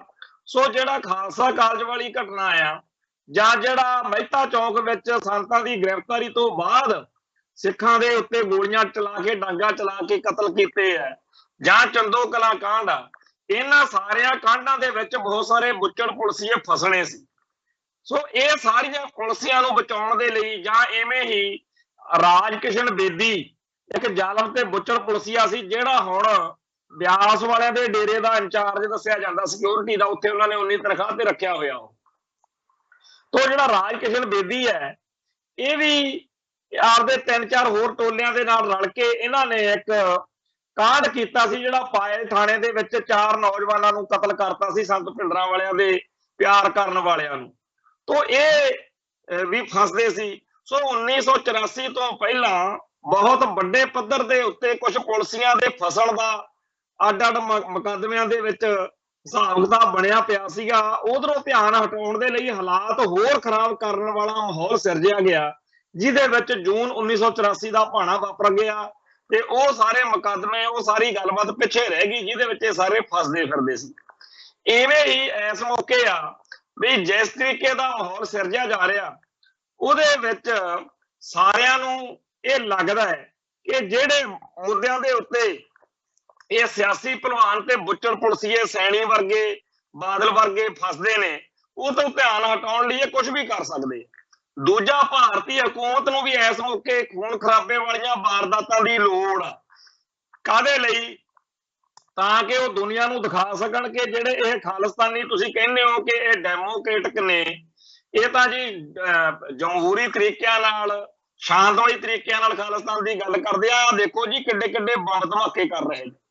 ਸੋ ਇਸ ਮੌਕੇ ਸਾਰੇ ਸੰਸਾਰ ਦੇ ਵਿੱਚ ਜਿੱਥੇ ਜਿੱਥੇ ਵੀ ਕੋਈ ਸਿੱਖ ਨੌਜਵਾਨ ਹੈ ਜਿਹੜਾ ਪੰਥ ਦਾ ਦਰਦ ਰੱਖਦਾ, ਉਹਨੂੰ ਇਸ ਗੱਲ ਪ੍ਰਤੀ ਸੁਚੇਤ ਹੋਣ ਦੀ ਲੋੜ ਆ ਕਿ ਇਸ ਮੌਕੇ ਕਤਲੋਗਾਰਦ ਵਾਲੀਆਂ ਵਾਰਦਾਤਾਂ ਭਾਰਤੀ ਹਕੂਮਤੀ ਸਿਸਟਮ ਨੂੰ ਵਾਰਾ ਖਾਂਦੀਆਂ। ਬੜੀ ਭਾਰੀ ਲੋੜ ਆ ਭਾਰਤੀ ਖੁਫੀਆ ਏਜੰਸੀਆਂ ਦੀ ਕਿ ਕੋਈ ਇਹੋ ਜਿਹਾ ਹਿਸਾਬ ਕਿਤਾਬ ਬਣੇ ਜਿਹਦੇ ਵਿੱਚ ਸਿੱਖਾਂ ਦੇ ਨਾਂ ਦੇ ਉੱਤੇ ਕਿ ਸਿੱਖ ਜੁਝਾਰੂਆਂ ਨੇ, ਸਿੱਖ ਖਾੜਕੂਆਂ ਨੇ ਆਹ ਕਰਤਾ ਜੀ, ਉਹ ਕਰਤਾ, 15-20 ਵਾਰਦਾਤਾਂ ਹੋ ਜਾਣ, ਸਾਰਾ ਮਾਹੌਲ ਹੀ ਬਦਲ ਸਕਦਾ। ਇਸ ਵੇਲੇ ਇਹਨਾਂ ਦੀ ਕੋਈ ਵਾਹ ਨਹੀਂ ਚੱਲ ਰਹੀ। ਇੱਕ ਪਾਸੇ ਤਾਂ ਜਿਹਦੇ ਕੋਲੇ ਵੀ ਇਹ ਸ਼ਿਕਾਇਤ ਕਰਦੇ ਆ ਬਾਹਰਲੇ ਮੁਲਕਾਂ ਚ, ਉੱਥੋਂ ਉਹ ਕਹਿੰਦੇ ਸਾਨੂੰ ਪਤਾ ਇਹ ਕੀ ਚੱਲ ਰਿਹਾ, ਬਿਲਕੁਲ ਸਹੀ ਤਰੀਕੇ ਨਾਲ ਸਿੱਖ ਆਪਣੀ ਲੜਾਈ ਅੱਗੇ ਵਧਾ ਰਹੇ। ਜੇ ਪੰਜਾਬ ਚ ਬਾਤ ਆ, ਇੱਥੇ ਸਿੱਖ ਨੌਜਵਾਨੀ ਜਿਹਦਾ ਜ਼ਿਕਰ ਮੈਂ ਪੰਜਾਬ ਦਾ ਬੁੱਚੜ KPS ਗਿੱਲ ਕਿਤਾਬ ਵਿੱਚ ਵੀ ਕੀਤਾ ਸੀ ਕਿ 1990-91 ਤੋਂ ਬਾਅਦ ਖਾੜਕੂ ਲਹਿਰ ਨੂੰ ਜਦੋਂ ਕਰਾਰਾ ਝਟਕਾ ਮਾਰਿਆ, ਜਦੋਂ ਵੱਡੇ ਸੂਰਮੇ ਜਰਨੈਲ ਸਾਡੇ ਸ਼ਹੀਦ ਹੋਏ ਆ, ਉਸ ਤੋਂ ਬਾਅਦ ਵਿੱਚ ਪੰਜਾਬ ਦੇ ਵਿੱਚ ਇੱਕ ਸੱਭਿਆਚਾਰਕ ਨੀਤੀ ਲੈ ਕੇ ਆਂਦੀ ਗਈ ਸੀ। ਅਸਲ ਵਿੱਚ ਤਾਂ ਅਸੱਭਿਆਚਾਰਕ ਏਜੰਡਾ ਕਹੀਏ ਉਹਨੂੰ, ਜਿਹਦੇ ਤਹਿਤ ਮੇਲੇ ਲਾ ਕੇ ਗਾਉਣ ਵਾਲੀਆਂ ਸ਼੍ਰੀ ਪ੍ਰਧਾ ਨਾਈਟ, ਜੈ ਪ੍ਰਧਾ ਨਾਈਟ, ਇਹੋ ਜਿਹਾ ਕੁਝ ਕਰਾਇਆ, ਜਿਹਦੇ ਵਿੱਚ ਥਾਂ ਥਾਂ ਦੇ ਉੱਤੇ ਇਕੱਠ ਕਰਕੇ ਲੋਕਾਂ ਨੂੰ ਇਹ ਕਿਹਾ ਵੀ ਖਾੜਕੂ ਤਾਂ ਤੁਹਾਨੂੰ ਸ਼ਰਾਬਾਂ ਤੋਂ ਰੋਕਦੇ ਆ ਨਾ, ਰੱਜ ਕੇ ਪੀਓ ਸ਼ਰਾਬਾਂ। ਖਾੜਕੂ ਕਹਿੰਦੇ ਆ ਵੀ ਚਮਕੀਲੇ ਵਰਗੇ ਗਾਇਕ ਜਾਂ ਹੋਰ ਗਾਉਣ ਪਾਣੀ ਨਹੀਂ ਚਾਹੀਦਾ, ਤਾਂ ਆ ਤੁਸੀਂ ਲਾਓ ਪਾਓ ਭੰਗੜੇ, ਮੌਜਾਂ ਲੁੱਟੋ, ਜੋ ਮਰਜ਼ੀ ਕਰੋ। ਸੋ ਪੰਜਾਬ ਦੇ ਵਿੱਚ ਇੱਕ ਇਹੋ ਜਿਹੀ ਹਨੇਰੀ ਲੈਂਦੀ ਗਈ ਜਿਹਦੇ ਬੀਜੇ ਹੋਏ ਜ਼ਹਿਰੀਲੇ ਬੀਜ ਇਸ ਮੌਕੇ ਜਿਹੜੇ ਪੰਜਾਬੀ ਗਾਇਕੀ ਨੇ ਗੰਦ ਪਾਇਆ, ਉਹ ਸਾਰਾ ਕੁਝ ਸਾਡੇ ਸਾਹਮਣੇ ਹੈ। ਉਹ KPS ਗਿੱਲ ਵੇਲੇ ਦੇ ਉਸ ਮੇਲਿਆਂ ਚੋਂ ਨਿਕਲੀ ਹੋਈ ਗੰਦੀ, ਅਸੱਭਿਅਕ ਤੇ ਫੂਹੜ ਗਾਇਕੀ ਆ, ਜਿਹਨੇ ਪੰਜਾਬ ਦੀ ਜਵਾਨੀ ਨੂੰ ਕਰਾਹੇ ਪਾਉਣਾ ਚਾਹਿਆ। ਪਰ ਸਤਿਗੁਰੂ ਦੀ ਕਲਾ ਵਰਤ ਰਹੀ ਹੈ। ਕਿਸਾਨ ਸੰਘਰਸ਼ ਨੇ ਬਿਲਕੁਲ ਆਪਾਂ ਮੰਨਦੇ ਹਾਂ ਕਿ ਉਹ ਕਾਮਰੇਡਾਂ ਨੇ ਲਾਇਆ ਸੀ ਮੋਰਚਾ, ਪਰ ਉਹ ਕਿਸਾਨ ਮੋਰਚੇ ਨੇ ਸਿੱਖੀ ਦੀ ਚੜ੍ਹਦੀ ਕਲਾ ਵਾਲੀ ਲਹਿਰ ਨੂੰ ਇੱਕ ਹੁਲਾਰਾ ਦਿੱਤਾ, ਜਿਹੜਾ ਹੁਣ ਦਿਨੋਂ ਦਿਨ ਅੱਗੇ ਹੀ ਵੱਧ ਰਿਹਾ। ਜਿਹੜਾ ਆਹ ਹੁਣ ਮਾਹੌਲ ਬਣਿਆ ਹੋਇਆ, ਜਿਹਦੇ ਵਿੱਚ ਭਾਈ ਅਮਰਤਪਾਲ ਸਿੰਘ ਹੁਣਾਂ ਨੇ ਦੁਬਾਰਾ ਇੱਕ ਵਾਰੀ ਹੁਲਾਰਾ ਨੌਜਵਾਨੀ ਨੂੰ ਦਿੱਤਾ, ਉਹਦੇ ਵਿੱਚ ਆਪਾਂ ਦੇਖ ਰਹੇ ਹਾਂ ਕਿ ਸਾਰੇ ਪਾਸੇ ਸਿੱਖ ਬੱਚੇ ਬੱਚੀਆਂ ਜਿਹੜੇ ਨੇ ਉਹ ਦੁਬਾਰਾ ਪੰਥ ਦੀ ਚੜ੍ਹਦੀ ਕਲਾ ਲਈ ਸਰਗਰਮ ਹੋਣ ਲੱਗੇ ਆ। ਦਿੱਲੀ ਨੂੰ ਪਈ ਆ ਵਿਪਤਾ ਬਈ ਅਸੀਂ ਤਾਂ ਇਹਨਾਂ ਨੂੰ ਅਯਾਸ਼ ਬਦਮਾਸ਼ ਚਿੱਟੇ ਦੇ ਨਸ਼ੇ ਉੱਤੇ ਲਾਉਂਦੇ ਸੀ, ਇਹ ਤਾਂ ਕਹਾਣੀ ਹੋਈ ਹੋਰ ਹੋ ਗਈ। ਸੋ ਜਿਹੜਾ ਇਹ ਸਾਰਾ ਕੁਝ ਬਣ ਰਿਹਾ ਇਹਦੇ ਵਿੱਚ ਦਿੱਲੀ ਦਰਬਾਰ ਵੱਲੋਂ ਕੋਈ ਕਸਰ ਨਹੀਂ ਛੱਡੀ ਜਾਵੇਗੀ। ਸਿੱਖ ਨੌਜਵਾਨੀ ਦਾ ਸ਼ਿਕਾਰ ਖੇਡਣ ਲਈ ਕਿਸੇ ਵੀ ਹੱਦ ਤੱਕ ਜਾਇਆ ਜਾ ਸਕਦਾ। ਸਿੱਖ ਕੌਮ ਨੂੰ ਹਿੰਦੂਕਰਨ ਕਰਨ ਲਈ, ਹਿੰਦੀਕਰਨ ਕਰਨ ਲਈ ਜੋ ਕੁਝ ਕੀਤਾ ਜਾ ਰਿਹਾ ਉਹ ਸਾਜ਼ਿਸ਼ਾਂ ਹੁਣ ਪਹਿਲਾਂ ਵਾਂਗ ਨਹੀਂ। ਪਹਿਲਾਂ ਲੋਕ ਵਿਰੋਧ ਨਹੀਂ ਸੀ ਕਰਦੇ, ਹੁਣ ਤਾਂ ਜਿਵੇਂ ਅੱਜ ਪੰਜਾਬੀ ਟ੍ਰਿਬਿਊਨ ਤੇ ਵੀ ਖਬਰ ਛਪੀ ਆ ਬਈ ਪੰਜਾਬੀ ਯੂਨੀਵਰਸਿਟੀ ਚੰਡੀਗੜ੍ਹ ਆ, ਜਿਹੜੀ ਪੰਜਾਬ ਯੂਨੀਵਰਸਿਟੀ ਚੰਡੀਗੜ੍ਹ, ਉੱਥੇ ਹਿੰਦੀ ਤੇ ਹੋਰ ਬੋਲੀਆਂ ਦਾ ਬੋਲਬਾਲਾ ਕਰਾਉਣ ਦੇ ਲਈ ਪੰਜਾਬੀ ਬੋਲੀ ਨੂੰ ਘੂਰਿਆ ਜਾ ਰਿਹਾ, ਘੇਰਿਆ ਜਾ ਰਿਹਾ, ਲੋਕਾਂ ਨੂੰ ਪੰਜਾਬੀ ਤੋਂ ਤੋੜਿਆ ਜਾ ਰਿਹਾ। ਪਹਿਲਾਂ ਨਹੀਂ ਸੀ ਇਹੋ ਜਿਹਾ ਕੁਝ ਹੁੰਦਾ, ਹੁਣ ਲੋਕ ਵਿਰੋਧ ਕਰਦੇ। ਅੱਜ ਪੰਜਾਬ ਸਰਕਾਰ ਨੇ ਇੱਕ ਪੋਸਟਰ ਛਾਪਿਆ, ਪੰਜਾਬ ਟੂਰਿਜ਼ਮ ਜਿਹੜਾ ਇਹਨਾਂ ਦਾ ਡਿਪਾਰਟਮੈਂਟ ਆ, ਉਹਦੇ ਵਿੱਚ ਕੀ ਕੀਤਾ, ਇੱਕ ਹਿੰਦੂ ਜਨਾਨੀ ਹੈ, ਸਾੜੀ ਬਲਾਊਜ਼ ਵਗੈਰਾ ਲਾਇਆ ਹੋਇਆ ਤੇ ਹੱਥ 'ਚ ਉਹਨੇ ਇੱਕ ਪਾਸੇ ਪਲੇਟ ਜੀ ਫੜੀ ਆ, ਉਹ 'ਚ 4-5 ਚੀਜ਼ਾਂ ਦਿਖਦੀਆਂ ਤੇ ਇੱਕ ਛਾਨਣੀ ਜਿਹੜੀ ਆਟਾ ਛਾਨਣ ਵਾਲੀ ਹੁੰਦੀ ਆ ਉਹ ਫੜ ਕੇ ਉਹਦੇ ਵਿੱਚ ਦੀ ਚੰਦ ਦੇਖ ਰਹੀ ਆ। ਇਸ ਚੀਜ਼ ਨਾਲ ਕਿਸੇ ਦਾ ਕੋਈ ਇਤਰਾਜ਼ ਨਹੀਂ ਹੋ ਸਕਦਾ। ਹਰੇਕ ਮਜ਼ਹਬ ਦੀਆਂ, ਧਰਮ ਦੀਆਂ, ਖਿੱਤੇ ਦੀਆਂ ਰਵਾਇਤਾਂ ਹੁੰਦੀਆਂ। ਇਹ ਕਰਵਾ ਚੌਥ ਦਾ ਵਰਤ ਰੱਖਦੀਆਂ ਔਰਤਾਂ ਆਪਦੇ ਪਤੀ ਦੀ ਲੰਮੀ ਉਮਰ ਦੇ ਲਈ। ਹਿੰਦੂ ਭਾਈਚਾਰੇ ਦਾ ਤਿਉਹਾਰ ਆ, ਉਹਨਾਂ ਨੂੰ ਇਹ ਤਿਉਹਾਰ ਮੁਬਾਰਕ ਹੋਵੇ। ਪਰ ਸ਼ਰਮਨਾਕ ਗੱਲ ਇਹ ਹੈ ਕਿ ਲੋਕਾਂ ਨੂੰ ਫਿਰਕੂ ਆਧਾਰ ਦੇ ਉੱਤੇ ਲੜਾਉਣ ਦੇ ਵਾਲਾ ਕੰਮ ਕੀਤਾ ਇਸ ਭਗਵੰਤ ਮਾਨ ਦੀ ਸਰਕਾਰ ਨੇ ਕਿ ਇਹਦੇ ਵਿੱਚ ਫੋਟੋ ਦੇ ਵਿੱਚ ਜਾਣ ਬੁੱਝ ਕੇ ਦਰਬਾਰ ਸਾਹਿਬ ਦੀ ਫੋਟੋ ਲਾਈ ਹੋਈ ਹੈ।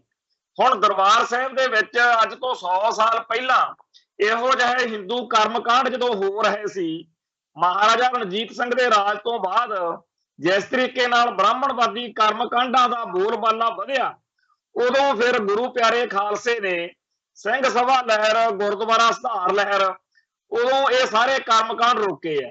ਜਿਹੜੇ ਭਾਈ ਮੋਹਨ ਸਿੰਘ ਬੈਦ ਦੀਆਂ ਲਿਖਤਾਂ ਜਿਨ੍ਹਾਂ ਨੇ ਪੜ੍ਹੀਆਂ ਹੁਣ ਉਹ ਸੋਚ ਸਕਦੇ ਆ ਵੀ ਉਹ 'ਚ ਲਿਖਿਆ ਹੋਇਆ ਕਿ ਦਰਬਾਰ ਸਾਹਿਬ ਦੀ ਪ੍ਰਕਰਮਾਂ ਦੇ ਵਿੱਚ ਹਵਨ ਕਰਾਏ ਜਾਂਦੇ ਸੀ, ਮੁੰਡਨ ਹੁੰਦੇ ਸੀ ਤੇ ਹਰ ਬ੍ਰਾਹਮਣੀ ਕਰਮਕਾਂਡ, ਮੂਰਤੀ ਪੂਜਾ, ਹੋਰ ਇਹੋ ਜਿਹੇ ਕੰਮ ਉੱਥੇ ਹਿੰਦੂਆਂ ਵਾਲੇ ਸਾਰੇ ਹੁੰਦੇ ਸੀ। ਅੰਗਰੇਜ਼ਾਂ ਦਾ ਰਾਜ ਸੀਗਾ। ਅੰਗਰੇਜ਼ਾਂ ਨੂੰ ਜਦੋਂ ਇਸ ਗੱਲ ਦੀ ਸਮਝ ਲੱਗੀ ਵੀ ਮਸਲਾ ਕੀ ਆ ਤਾਂ ਉਹਨਾਂ ਨੇ ਕਿਹਾ ਵੀ ਸਿੱਖਾਂ ਨੂੰ ਪੂਰਾ ਹੱਕ ਆਪਦੇ ਗੁਰਧਾਮਾਂ ਦੇ ਅੰਦਰ ਜਿਹੜੀਆਂ ਗੱਲਾਂ ਉਹਨਾਂ ਦਾ ਧਰਮ ਅਲਾਓ ਨਹੀਂ ਕਰਦਾ ਉਹਦਾ ਉਹ ਵਿਰੋਧ ਕਰਨ।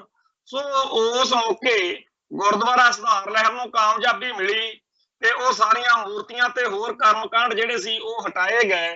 ਉਪਰੰਤ ਸਿੱਖ ਫਲਸਫੇ ਦੀ ਚੜ੍ਹਦੀ ਕਲਾ ਵਾਲਾ ਕੰਮ ਹੋਇਆ, ਸਿੱਖ ਰਹਿਤ ਮਰਿਆਦਾ ਬਣਾਈ ਗਈ ਤੇ ਉੱਥੇ ਅੱਜ ਇਹ ਜਿਹੜਾ ਪੰਪ ਦਿੱਤਾ ਜਾ ਰਿਹਾ ਕਿ ਦਰਬਾਰ ਸਾਹਿਬ ਦੇ ਵਿੱਚ ਜਾ ਕੇ ਆਪਦਾ ਜਿਹੜਾ ਕਰਵਾ ਚੌਥ ਦਾ ਤੁਸੀਂ ਉਹ ਖੋਲਿਓ, ਜਿਹੜਾ ਵਰਤ ਰੱਖਿਆ ਹੋਇਆ। ਹੁਣ ਜੇਕਰ ਕੋਈ ਉੱਥੇ ਆ ਕੇ ਕਰਵੇ ਚੌਥ ਤੇ ਵਰਤ ਖੋਲਣ ਦੀ ਕੋਸ਼ਿਸ਼ ਕਰੇ ਜਾਂ ਕੋਈ ਹੋਰ ਹਿੰਦੂ ਕਰਮਕਾਂਡ ਕਰੇ, 100 ਸਾਲ ਪਹਿਲਾਂ ਤਾਂ ਉਦੋਂ ਸੌਖਾ ਸੀ ਕੰਮ, ਹਿੰਦੂ ਭਾਈਚਾਰੇ ਨੂੰ ਤਕਲੀਫ ਤਾਂ ਹੋਈ ਹੋਣੀ ਆ, ਪਰ ਉਹਨਾਂ ਨੂੰ ਇਸ ਗੱਲ ਦੀ ਜਦੋਂ ਸਮਝ ਲੱਗੀ ਕਿ ਸਿੱਖ ਧਰਮ ਇਹਨਾਂ ਗੱਲਾਂ ਨੂੰ ਜਦੋਂ ਮੰਨਦੇ ਹੀ ਨਹੀਂ, ਆਪਾਂ ਚੱਕੋ ਟਿੰਡ ਫੋੜੀ ਤੁਰ ਪਿਆ, ਦਰਗਿਆਣਾ ਮੰਦਿਰ ਦੱਸਦੇ ਆ ਇਸੇ ਖਿੱਚ ਵਿੱਚੋਂ ਬਣਿਆ ਸੀਗਾ ਜਦੋਂ ਦਰਬਾਰ ਸਾਹਿਬ ਚੋਂ ਮੂਰਤੀਆਂ ਚਕਾਤੀਆਂ ਇਹਨਾਂ ਦੀਆਂ। ਖੈਰ ਅਗਲਿਆਂ ਨੂੰ ਆਪਦਾ ਧਰਮ ਮੁਬਾਰਕ। ਜੇ ਅਸੀਂ ਕਿਸੇ ਮੰਦਿਰ ਦੇ ਵਿੱਚ ਜਾ ਕੇ ਪੰਗਾ ਲਈਏ ਤਾਂ ਗਲਤ ਆ, ਜੇ ਅਸੀਂ ਮਸੀਤ ਵਿੱਚ ਜਾ ਕੇ ਪੰਗਾ ਲਈਏ ਤਾਂ ਗਲਤ ਆ। ਪਰ ਇਹਨਾਂ ਨੇ ਨਵਾਂ ਹੀ ਚੰਦ ਚਾੜਤਾ ਕਿ ਇੱਕ ਪੋਸਟਰ ਬਣਾ ਕੇ ਦਰਬਾਰ ਸਾਹਿਬ ਦਿਖਾਤਾ ਵੀ ਇੱਥੇ ਜਿਹੜਾ ਜੀ ਕਰਵੇ ਚੌਥ ਦੇ ਵਰਤ ਖੋਲਣੇ ਚਾਹੀਦੇ ਆ। ਇੱਕ ਤਾਂ ਸਾਨੂੰ ਗੁਲਾਮੀ ਦੇ ਦੌਰ ਦਾ ਡੰਗ ਵੱਜਿਆ ਹੋਇਆ, ਸਾਡੀ ਕੌਮ ਦੇ ਕੁਝ ਹਿੱਸਿਆਂ ਨੂੰ, ਸਾਰਿਆਂ ਨੂੰ ਨਹੀਂ, ਕੁਝ ਹਿੱਸਿਆਂ ਨੂੰ ਬ੍ਰਾਹਮਣਵਾਦ ਬੜਾ ਪਿਆਰਾ ਲੱਗਦਾ, ਬੜੀਆਂ ਉਹਨਾਂ ਨੂੰ ਫੁਰਦੀਆਂ ਨੇ ਹਿੰਦੂ ਸਿੱਖ ਏਕਤਾ, ਤਾਂ ਉਹ ਪਹਿਲਾਂ ਹੀ ਕਈ ਤਾਂ ਲੱਗੇ ਹੋਏ ਨੇ ਲੋਕ ਆਪਦੀਆਂ ਜਨਾਨੀਆਂ ਨੂੰ ਨਹੀਂ ਰੋਕ ਸਕੇ, ਸਿੱਖੀ ਦਾ ਪ੍ਰਚਾਰ ਨਹੀਂ ਕਰ ਸਕੇ, ਸਿੱਖ ਰਹਿਤ ਮਰਿਆਦਾ ਦਾ ਪ੍ਰਚਾਰ ਜਿਨ੍ਹਾਂ ਨੇ ਕਰਨਾ ਸੀ ਸ਼੍ਰੋਮਣੀ ਕਮੇਟੀ ਵਾਲਿਆਂ ਨੇ, ਉਹਨਾਂ ਨੂੰ ਤਾਂ ਇਹ ਵੀ ਨਹੀਂ ਪਤਾ ਹੋਣਾ ਕਿ ਗਿਆਨੀ ਗੁਰਬਖਸ਼ ਸਿੰਘ ਗੁਲਸ਼ਨ ਕੌਣ ਆ ਤੇ ਉਹਨੇ ਸਿੱਖ ਰਹਿਤ ਮਰਿਆਦਾ ਦਾ ਦਰਪਣ ਪੂਰਾ ਕਿਵੇਂ ਕੀਤਾ। ਹੋਣਾ ਤਾਂ ਇਹ ਚਾਹੀਦਾ ਕਿ ਹਰ ਰੋਜ਼ ਸਿੱਖ ਰਹਿਤ ਮਰਿਆਦਾ ਦੇ ਉੱਤੇ ਵਿਆਖਿਆ ਹੋਵੇ ਵੀ ਸਿੱਖ ਕੌਣ ਹੁੰਦਾ, ਸਿੱਖ ਦੇ ਗੁਣ ਕੀ ਆ, ਜਾਂ ਸਿੱਖਾਂ ਨੇ ਕੀ ਕਰਨਾ ਤੇ ਕੀ ਨਹੀਂ ਕਰਨਾ। ਜਿਹੜਾ ਕੋਡ ਆਫ ਕੰਡਕਟ ਆ ਸਿੱਖਾਂ ਦਾ, ਉਹ ਜਦੋਂ ਆਪਾਂ ਦੱਸਾਂਗੇ ਫਿਰ ਲੋਕ ਸਮਝਣਗੇ ਤੇ ਉਹਨਾਂ ਚੀਜ਼ਾਂ ਤੋਂ ਹਟਣਗੇ ਕਿ ਇਹ ਕਰਵਾ ਚੌਥ ਵਗੈਰਾ ਜਿਹੜੇ ਨੇ ਸਾਡੇ ਤਿਉਹਾਰ ਨਹੀਂ ਹੈਗੇ। ਪਰ ਅਫਸੋਸ ਦੀ ਗੱਲ ਹੈ कि अज सिख रहत मर्यादा दीआं धज्जियां उड़ाउण वाला काम होया पिया। सिख परिवारां दीआं बच्चियां भी इस पखंड दे विच शामिल हो के करवा चौथ दा वरत रखदियां फिरदियां ते सारे गुरुद्वारियां दे विच जां होरनां थावां दे उत्ते ਇਹ कोई माड़ी गल तां है नहीं कि गुरुद्वारा जाना, ਇਹ कोई माड़ी गल नहीं भी तैयार होके जाना। उल्टा सगा ते मैनूं तां ਇਹ गल बड़ी माड़ी लगदी हुंदी आ कि आपां किसी दफ्तर 'च जाना होवे उदों तां आपां पूरे टिचन होके तैयार होके जांदे आ ते कई वार लोक जदों गुरुद्वारा साहिब जांदे आ उदों ਐਵੇਂ ਸਧਾਰਨ ਜਿਹੇ ਬਣ ਜਾਂਦੇ ਆ। ਪਰ ਖੈਰ ਅੱਜ ਦੀ ਜਿਹੜਾ ਵਿਸ਼ਾ ਉਹ ਇਹ ਹੈ ਕਿ ਦਰਬਾਰ ਸਾਹਿਬ ਦੇ ਕੰਪਲੈਕਸ ਦੇ ਵਿੱਚ ਜੇਕਰ ਇਸ ਪੋਸਟਰ ਅਨੁਸਾਰ ਜਿਹੜਾ ਸ਼੍ਰੋਮਣੀ ਕਮੇਟੀ ਉੱਥੇ ਜਦੋਂ ਕਿਸੇ ਨੂੰ ਰੋਕੂਗੀ ਕਿ ਭਾਈ ਤੁਸੀਂ ਇਹ ਇੱਥੇ ਨਹੀਂ ਕਰ ਸਕਦੇ ਜਾਂ ਸਿੱਖ ਸੰਗਤਾਂ ਰੋਕਣਗੀਆਂ ਤਾਂ ਉੱਥੇ ਟਕਰਾਅ ਹੋਊਗਾ। ਸੋ ਇਹ ਜਿਹੜਾ ਭਗਵੰਤ ਮਾਨ ਦੀ ਸਰਕਾਰ ਨੇ ਦਰਬਾਰ ਸਾਹਿਬ ਦੇ ਵਿੱਚ ਕਰਵਾ ਚੌਥ ਦਾ ਵਰਤ ਖੋਲ੍ਹਣ ਵਾਲਾ ਪੋਸਟਰ ਬਣਾਇਆ, ਇੱਕ ਤਾਂ ਇਹ ਸਿੱਖ ਫਲਸਫੇ ਦੇ ਖਿਲਾਫ ਆ। ਇਹਦੇ ਤੇ ਜੇ ਕੋਈ ਕਾਨੂੰਨ ਅਨੁਸਾਰ ਕਾਰਵਾਈ ਬਣਦੀ ਹੋਵੇ, ਵੈਸੇ ਤਾਂ ਕਾਨੂੰਨ ਕਾਨੂੰਨ ਦਾ ਆਪਾਂ ਨੂੰ ਪਤਾ ਹੀ ਆ, ਪਰ ਇਹਨਾਂ ਨੂੰ ਅਕਲ ਤਾਂ ਆਵੇ। ਜਿਨ੍ਹਾਂ ਅਫਸਰਾਂ ਨੇ ਜਿਨ੍ਹਾਂ ਬਦਮਾਸ਼ਾਂ ਨੇ ਪੋਸਟਰ ਬਣਾਇਆ ਉਹਨਾਂ ਦੇ ਖਿਲਾਫ 295 ਏ ਲਵਾਉਣੀ ਚਾਹੀਦੀ ਆ। ਦੂਜਾ ਜਿਹੜਾ ਧਾਰਮਿਕ ਭਾਵਨਾਵਾਂ ਭੜਕਾ ਕੇ ਲੋਕਾਂ 'ਚ ਫਿਰਕੂ ਟਕਰਾਅ ਕਰਾਉਣ ਦਾ ਮਾਹੌਲ ਵੀ ਹਿੰਦੂ ਤੇ ਸਿੱਖ ਲੜ ਪੈਣਗੇ। ਸੋ ਸਿੱਖਾਂ ਦਾ ਇਹਦੇ ਵਿੱਚ ਫਿਰ ਸਾਰੇ ਜਲੂਸ ਨਿਕਲੂਗਾ ਵੀ ਲਓ ਜੀ ਦਰਬਾਰ ਸਾਹਿਬ ਦੇ ਵਿੱਚ ਉਹ ਆਪਦਾ ਕਰਵਾ ਚੌਥ ਦਾ ਵਰਤ ਖੋਲਣ ਆਏ ਸੀਗੇ ਤੇ ਇਹਨਾਂ ਨੇ ਕਿਵੇਂ ਉੱਥੇ ਲੜਾਈ ਕਰ ਲਈ। ਸੋ ਬਹੁਤ ਹੀ ਮਾੜੀ ਇਹ ਕਰਤੂਤ ਆ ਭਗਵੰਤ ਮਾਨ ਦੀ ਸਰਕਾਰ ਦੀ। ਪਰ जिन्हों ने रोकना सी, जिन्हें हमको जगाना चाहिए था, अफसोस के वो खुद सो गए हैं। चाहिए तो यह सी कि अकाल तख्त साहिब को अज ही सवेरों ये पोस्टर देखण सारी हदायत कर दी जाती कि हर जिले के विच लोगों ये पोस्टर लेके जाओ प्रशासन कोले ते शिकायत करो, परचे दर्ज कराओ। सोचो जरा जे किते ये पोस्टर लैके हर जिले के विच सिख संगतां SSP दफ्तर का घराव करी बैठियां होंदियां, ਅੱਜ ਸਾਰੇ ਸੰਸਾਰ ਵਿੱਚ YouTube ਚੈਨਲਾਂ ਦੇ ਉੱਤੇ ਸੋਸ਼ਲ ਮੀਡੀਆ ਤੇ ਇਹੀ ਖਬਰ ਚੱਲਣੀ ਸੀ। ਕਿੰਨਾ ਪ੍ਰਚਾਰ ਹੋਣਾ ਸੀ ਵੀ ਸਿੱਖ ਰਹਿਤ ਮਰਿਆਦਾ ਅਨੁਸਾਰ, ਸਿੱਖ ਫਲਸਫੇ ਅਨੁਸਾਰ ਕਰਵੇ ਚੌਥ ਦਾ ਕੋਈ ਸੰਬੰਧ ਹੀ ਨਹੀਂ ਸਿੱਖਾਂ ਨਾਲ। ਤੇ ਸਾਡੀਆਂ ਬੱਚੀਆਂ ਨੂੰ, ਸਾਡੇ ਭੈਣਾਂ ਭਰਾਵਾਂ ਨੂੰ, ਕਿੰਨਿਆਂ ਨੂੰ ਸਮਝ ਲੱਗਣੀ ਸੀ ਕਿ ਸਾਨੂੰ ਤਾਂ ਕਰਾਹੇ ਪਾਇਆ ਜਾ ਰਿਹਾ। ਪਰ ਆਮ ਜੀ ਗੱਲ ਦੇ ਉੱਤੇ, ਬੇਕਾਰ ਜੀ ਗੱਲ ਦੇ ਉੱਤੇ ਤਾਂ ਬੜੇ ਵੱਡੇ ਦਮਗੱਜੇ ਮਾਰਨ ਲੱਗ ਪੈਣਗੇ, ਕੰਮ ਦੀ ਗੱਲ ਨਹੀਂ ਕਰਨੀ। ਜੇ ਪਿੱਛੇ ਜੇ ਆਖਿਆ ਕਿ ਤੁਸੀਂ ਜਿਹੜਾ ਇਹ ਐਲਾਨ ਕੀਤਾ ਹੈ ਵੀ ਜਿਹੜਾ ਤੇ ਨਜ਼ਰਬੰਦ ਸਿੰਘ ਨੇ ਉਹਨਾਂ ਦੇ ਫੋਟੋ ਲਾਏ ਜਾਣ ਗੁਰਦੁਆਰਿਆਂ ਦੇ ਬਾਹਰ ਫਲੈਕਸਾਂ ਤੇ, ਚੰਗੀ ਗੱਲ ਆ, ਪਰ ਨਾਲ ਉਹਨਾਂ ਦੀਆਂ ਵੀ ਲਾਓ ਜਿਨ੍ਹਾਂ ਗੁੱਚੜਾਂ ਨੇ ਬੇਅਦਬੀਆਂ ਦੇ ਕੇਸ ਜਿਨ੍ਹਾਂ ਤੇ ਪਏ, ਉਹ ਨਹੀਂ ਗੱਲ ਸੁਣੀ। ਹੁਣ ਵੀ ਅੱਜ ਵੀ ਕਰਵੇ ਚੌਥ ਦੇ ਬਹਾਨੇ ਸਿੱਖੀ ਉੱਤੇ ਜਿਹੜਾ ਹਮਲਾ ਬ੍ਰਾਹਮਣਵਾਦ ਦਾ, ਇਹਨੂੰ ਰੋਕਣ ਦੀ ਲੋੜ ਸੀ, ਇਹਦੇ ਖਿਲਾਫ ਲਾਮਬੰਦੀ ਦੀ ਲੋੜ ਸੀ। ਪਰ ਕਿੱਥੇ ਇਹਨਾਂ ਨੂੰ ਕੋਈ ਸਮਝ ਹੀ ਨਹੀਂ ਹੈ। ਸਮਝ ਤਾਂ ਇਹਨਾਂ ਨੂੰ ਇਹ ਵੀ ਨਹੀਂ ਹੁਣ ਤੱਕ ਆਈ ਵੀ ਦੀਵਾਲੀ ਅਸੀਂ ਕਾਹਤੋਂ ਮਨਾਉਂਦੇ ਆ।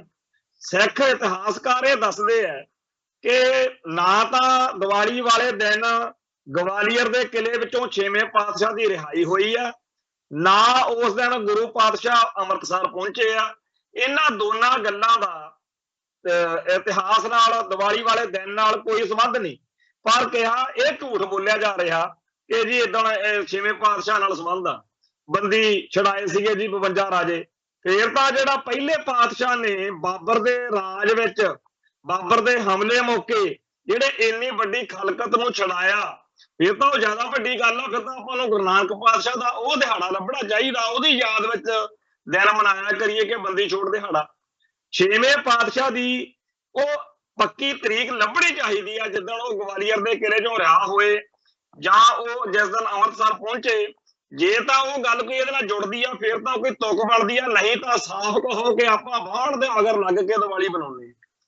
ਪਰ ਇਹ ਗੱਲਾਂ ਦਾ ਇਹਨਾਂ ਕੋਲ ਕੋਈ ਜਵਾਬ ਨਹੀਂ। ਜਿਹੜੇ ਇਹ ਕਾਬਜ਼ ਨੇ ਬਾਦਲ ਕੇ ਤਾਂ BJP ਦੇ ਏਜੰਟ ਬਣ ਕੇ ਹੁਣ ਤੱਕ ਚੱਲਦੇ ਰਹੇ ਆ, ਹੁਣ ਜ਼ਰੂਰ ਰੌਲਾ ਪਾਉਣ ਲੱਗੇ ਹੋਏ ਨੇ ਕਿ ਫਲਾਨਾ RSS ਦਾ ਏਜੰਟ ਆ।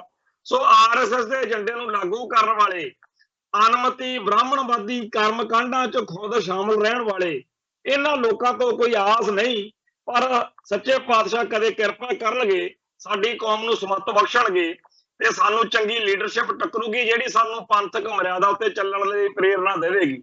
ਆਖਰੀ ਬੇਨਤੀ ਕਰਕੇ ਸਮਾਪਤੀ ਕਰਾਂਗੇ ਕਿ ਅੱਜ ਸਰਦਾਰ ਸਿਮਰਜੀਤ ਸਿੰਘ ਮਾਨ ਦੀ ਇੱਕ ਸਟੇਟਮੈਂਟ ਆਈ ਆ ਜਿਹਦੇ ਵਿੱਚ ਉਹਨਾਂ ਨੇ ਕਿਹਾ ਕਿ ਸੰਸਦ ਹਿੰਦੂਤਵ ਦੀ ਬਣ ਕੇ ਰਹਿ ਗਈ ਆ ਸਿੱਖਾਂ ਨੂੰ ਬੋਲਣ ਦੀ ਇਜਾਜ਼ਤ ਨਹੀਂ। ਇਹ ਮੈਂਬਰ ਪਾਰਲੀਮੈਂਟ ਸਰਦਾਰ ਸਿਮਰਨਜੀਤ ਸਿੰਘ ਮਾਨ ਦੀ ਸਟੇਟਮੈਂਟ ਮੈਨੂੰ ਬੜੀ ਪਸੰਦ ਆਈ ਆ। ਕਿਉਂ ਪਸੰਦ ਆਈ ਆ? ਮੈਂ ਅਕਸਰ ਹੀ ਕਹਿੰਦਾ ਰਹਿਣਾ ਕਿ ਸਾਨੂੰ ਜਿਹੜੀ ਬਿਮਾਰੀ ਪਈ ਹੋਈ ਹੈ ਨਾ ਕਿ ਭਾਰਤ ਦਾ ਪ੍ਰਧਾਨ ਮੰਤਰੀ, ਰਾਸ਼ਟਰਪਤੀ, ਪਾਰਲੀਮੈਂਟ ਦਾ ਮੈਂਬਰ ਜਾਂ ਪੰਜਾਬ 'ਚ ਅਸੈਂਬਲੀ 'ਚ ਮੈਨੂੰ ਮੁੱਖ ਮੰਤਰੀ ਬਣਾ ਦਿਓ ਜੀ, ਮੈਂ ਸਾਰੇ ਸਿੱਖਾਂ ਦੇ ਮਸਲੇ ਹੱਲ ਕਰ ਦੂੰ। ਕਈ ਮਾਰਦੇ ਆ ਫੜਾ ਜੀ, ਉੱਥੇ ਅਸੀਂ ਖਾਲਿਸਤਾਨ ਦਾ ਮਤਾ ਪਾਸ ਕਰ ਦਿਆਂਗੇ ਤੇ ਖਾਲਿਸਤਾਨ ਬਣ ਜੂ। ਇਹ ਸਾਰੀ ਗੱਲ ਦਾ ਮੈਂ ਕਹਿੰਦਾ ਹੁੰਦਾ ਇਲਾਜ ਉਦੋਂ ਹੀ ਹੋਣਾ ਜਿੱਦਣ ਸਾਡੇ ਚੋਂ ਕੋਈ ਖਾਲਿਸਤਾਨੀ ਜਾਂ ਪੰਥਦਰਦੀ ਕਹਾਉਣ ਵਾਲਾ ਪੰਜਾਬ ਦਾ ਮੁੱਖ ਮੰਤਰੀ ਬਣ ਜੂ, ਤੇ ਫਿਰ ਲੋਕ ਉਹਨੂੰ ਘੇਰਨਗੇ ਕਿ ਭਰਾਵਾ ਦੱਸ ਤਾਂ ਸਹੀ ਸਾਨੂੰ ਕਿਉਂ ਬੇਵਕੂਫ ਬਣਾਈ ਗਏ ਹੁਣ ਤੱਕ। ਅਸੀਂ ਤਾਂ ਤੁਹਾਡੇ ਮਗਰ ਲੱਗ ਕੇ ਖਾਲਿਸਤਾਨੀ ਜੁਝਾਰੂਆਂ ਦਾ ਜਲੂਸ ਕੱਢਦੇ ਰਹੇ ਆ ਵੀ ਤੁਸੀਂ ਬਾਈਕਾਟ ਕਿਉਂ ਕੀਤਾ। ਤੁਸੀਂ ਸਾਨੂੰ ਦੱਸੋ ਤਾਂ ਸਹੀ ਹੈ ਵੀ ਜੇ ਪੰਜਾਬ ਦਾ ਮੁੱਖ ਮੰਤਰੀ ਬਣ ਕੇ ਵੀ ਤੁਸੀਂ ਕੁਝ ਕਰ ਨਹੀਂ ਸਕਦੇ, ਪੰਜਾਬ 'ਚ ਖਾਲਿਸਤਾਨ ਨਹੀਂ ਬਣਾ ਸਕਦੇ, ਫਿਰ ਸਾਨੂੰ ਕਾਹਨੂੰ ਨਾਅਰਾ ਲਾਇਆ? ਇਹ ਗੱਲ ਮੈਂ ਬਾਰ-ਬਾਰ ਕਹਿੰਦਾ ਰਿਹਾ ਕਿ ਇਮਾਨਦਾਰ ਨੂੰ ਇੱਕ ਵਾਰੀ ਸੱਤਾ 'ਚ ਆਉਣਾ ਪਊਗਾ, ਫੇਰ ਹੀ ਇਹ ਵਹਿਮ ਸਾਡਾ ਨਿਕਲੂਗਾ। ਪਰ ਅੱਜ ਜਦੋਂ ਮਾਨ ਸਾਹਿਬ ਨੇ ਪਾਰਲੀਮੈਂਟ ਦੇ ਮੈਂਬਰ ਹੋਣ ਦੇ ਨਾਤੇ ਇਹ ਗੱਲ ਕਹੀ ਆ ਕਿ ਸਿੱਖਾਂ ਨੂੰ ਉੱਥੇ ਬੋਲਣ ਦੀ ਇਜਾਜ਼ਤ ਨਹੀਂ, ਤਾਂ ਮੈਂ ਇਹ ਤੇ ਸ਼ੁਕਰਗੁਜ਼ਾਰ ਹਾਂ, ਧੰਨਵਾਦ ਕਰਦਾ। ਪਰ ਨਾਲ ਦੀ ਨਾਲ ਮੈਂ ਬੇਨਤੀ ਕਰਦਾ ਕਿ ਹੁਣ ਅਗਲੀ ਗੱਲ ਵੀ ਮਾਨ ਸਾਹਿਬ ਕਹਿ ਦੇਣ ਕਿ ਭਾਈ ਸਾਨੂੰ ਤੁਸੀਂ ਪੰਜਾਬ ਦਾ ਮੁੱਖ ਮੰਤਰੀ ਬਣਾਓ, ਪਰ ਇਹ ਸਾਤੋਂ ਆਸ ਨਾ ਰੱਖ ਕੇ ਬਹਿ ਜਾਓ ਵੀ ਉੱਥੇ ਖਾਲਿਸਤਾਨ ਬਣਾ ਦਿਆਂਗੇ। ਹਾਂ, ਇੰਨਾ ਜ਼ਰੂਰ ਆ ਕਿ ਜਿੰਨਾ ਸਭ ਤੋਂ ਹੋ ਸਕੇ ਅਸੀਂ ਪੰਥ ਤੇ ਪੰਜਾਬ ਦਾ ਭਲਾ ਕਰਾਂਗੇ, ਕਰਨ ਦੀ ਕੋਸ਼ਿਸ਼ ਕਰਾਂਗੇ। ਪਰ ਇਹ ਨਹੀਂ ਕਿ ਤੁਸੀਂ ਸਾਤੋਂ ਕਹੋ ਵੀ ਹੁਣ ਪਾਰਲੀਮੈਂਟ ਦਾ ਤੁਹਾਨੂੰ ਮੈਂਬਰ ਬਣਾਤਾ, ਤੁਹਾਨੂੰ ਮੁੱਖ ਮੰਤਰੀ ਬਣਾਤਾ ਤੇ ਖਾਲਿਸਤਾਨ ਵੀ ਦਿਓ। ਖਾਲਿਸਤਾਨ ਏਦਾਂ ਨਹੀਂ ਬਣਦੇ ਹੁੰਦੇ। ਇਹ ਜੁਰਤ ਵੀ ਮਾਨ ਸਾਹਿਬ ਨੂੰ ਕਰ ਲੈਣੀ ਚਾਹੀਦੀ ਆ, ਕਿਉਂਕਿ ਸਾਡੀ ਕੌਮ ਦੇ ਬਹੁਤੇ ਬੰਦੇ ਸਾਡਾ ਸਿਰ ਪਾੜਨ ਤੇ ਕਰਾਉਂਦੇ ਨੇ ਕਿ ਤੁਸੀਂ ਜੀ ਗਲਤ ਗੱਲ ਕਰਦੇ ਹੋ, ਜਦੋਂ ਕਿ ਸੱਚੀ ਗੱਲ ਇਹੀ ਆ ਕਿ ਭਾਰਤ ਦੀ ਪਾਰਲੀਮੈਂਟ ਜਾਂ ਪੰਜਾਬ ਦੇ ਅਸੈਂਬਲੀ ਦੇ ਵਿੱਚ ਸਿੱਖਾਂ ਦੇ ਕੋਲ ਕੋਈ ਇਹੋ ਜਿਹਾ ਅਧਿਕਾਰ ਨਹੀਂ ਹੈਗਾ ਕਿ ਜੀ ਇੱਥੇ ਮਤਾ ਪਾਸ ਹੋ ਗਿਆ ਤੇ ਖਾਲਿਸਤਾਨ ਬਣ ਜਾਊ। ਖਾਲਿਸਤਾਨ ਜਿਵੇਂ ਬਣਦਾ ਉਵੇਂ ਬਣਦਾ ਹੁੰਦਾ, ਇਹ ਕੋਈ ਗੱਲਾਂ ਨਹੀਂ ਹੈਗੀਆਂ। ਇਵੇਂ ਇਸ ਤਰੀਕੇ ਨਾਲ ਕੋਈ ਖਾਲਿਸਤਾਨ ਨਹੀਂ ਬਣਦੇ ਹੁੰਦੇ। ਸੋ ਸ਼ੁਕਰ ਆ ਸੱਚੇ ਪਾਤਸ਼ਾਹ ਦਾ ਕਿ ਸਰਦਾਰ ਸਿਮਰਨਜੀਤ ਸਿੰਘ ਮਾਨ ਨੇ ਹਿੱਕ ਠੋਕ ਕੇ ਇਹ ਗੱਲ ਕਹੀ ਆ। ਅਕਾਲ ਪੁਰਖ ਵਾਹਿਗੁਰੂ ਸਾਡੇ ਸਾਰੇ ਸਿੱਖ ਲੀਡਰਾਂ ਨੂੰ ਸਮੱਤ ਬਖਸ਼ਣ, ਉਹਨਾਂ ਦਾ ਭਾਰਤ ਮਾਤਾ ਤੋਂ ਮੋਹ ਟੁੱਟੇ, ਉਹ ਆਪਦੀ ਕੌਮ ਦੀ ਆਜ਼ਾਦੀ ਦੀ ਜਿਹੜੀ ਲੜਾਈ ਆ ਉਹਨੂੰ ਸਮਰਪਿਤ ਹੋਣ। ਇੰਨੀਆਂ ਬੇਨਤੀਆਂ ਪ੍ਰਵਾਨ ਕਰਨੀਆਂ। ਬੋਲਦਿਆਂ ਕੋਲੋਂ ਕੋਈ ਸ਼ਬਦ ਉੱਚਾ ਨੀਵਾਂ ਬੋਲਿਆ ਗਿਆ ਹੋਵੇ, ਸੰਗਤ ਬਖਸ਼ਣਯੋਗ ਹੈ। ਨਾਨਕ ਨਾਮ ਚੜ੍ਹਦੀ ਕਲਾ, ਤੇਰੇ ਭਾਣੇ ਸਰਬੱਤ ਦਾ ਭਲਾ। ਵਾਹਿਗੁਰੂ ਜੀ ਕਾ ਖਾਲਸਾ, ਵਾਹਿਗੁਰੂ ਜੀ ਕੀ ਫਤਿਹ।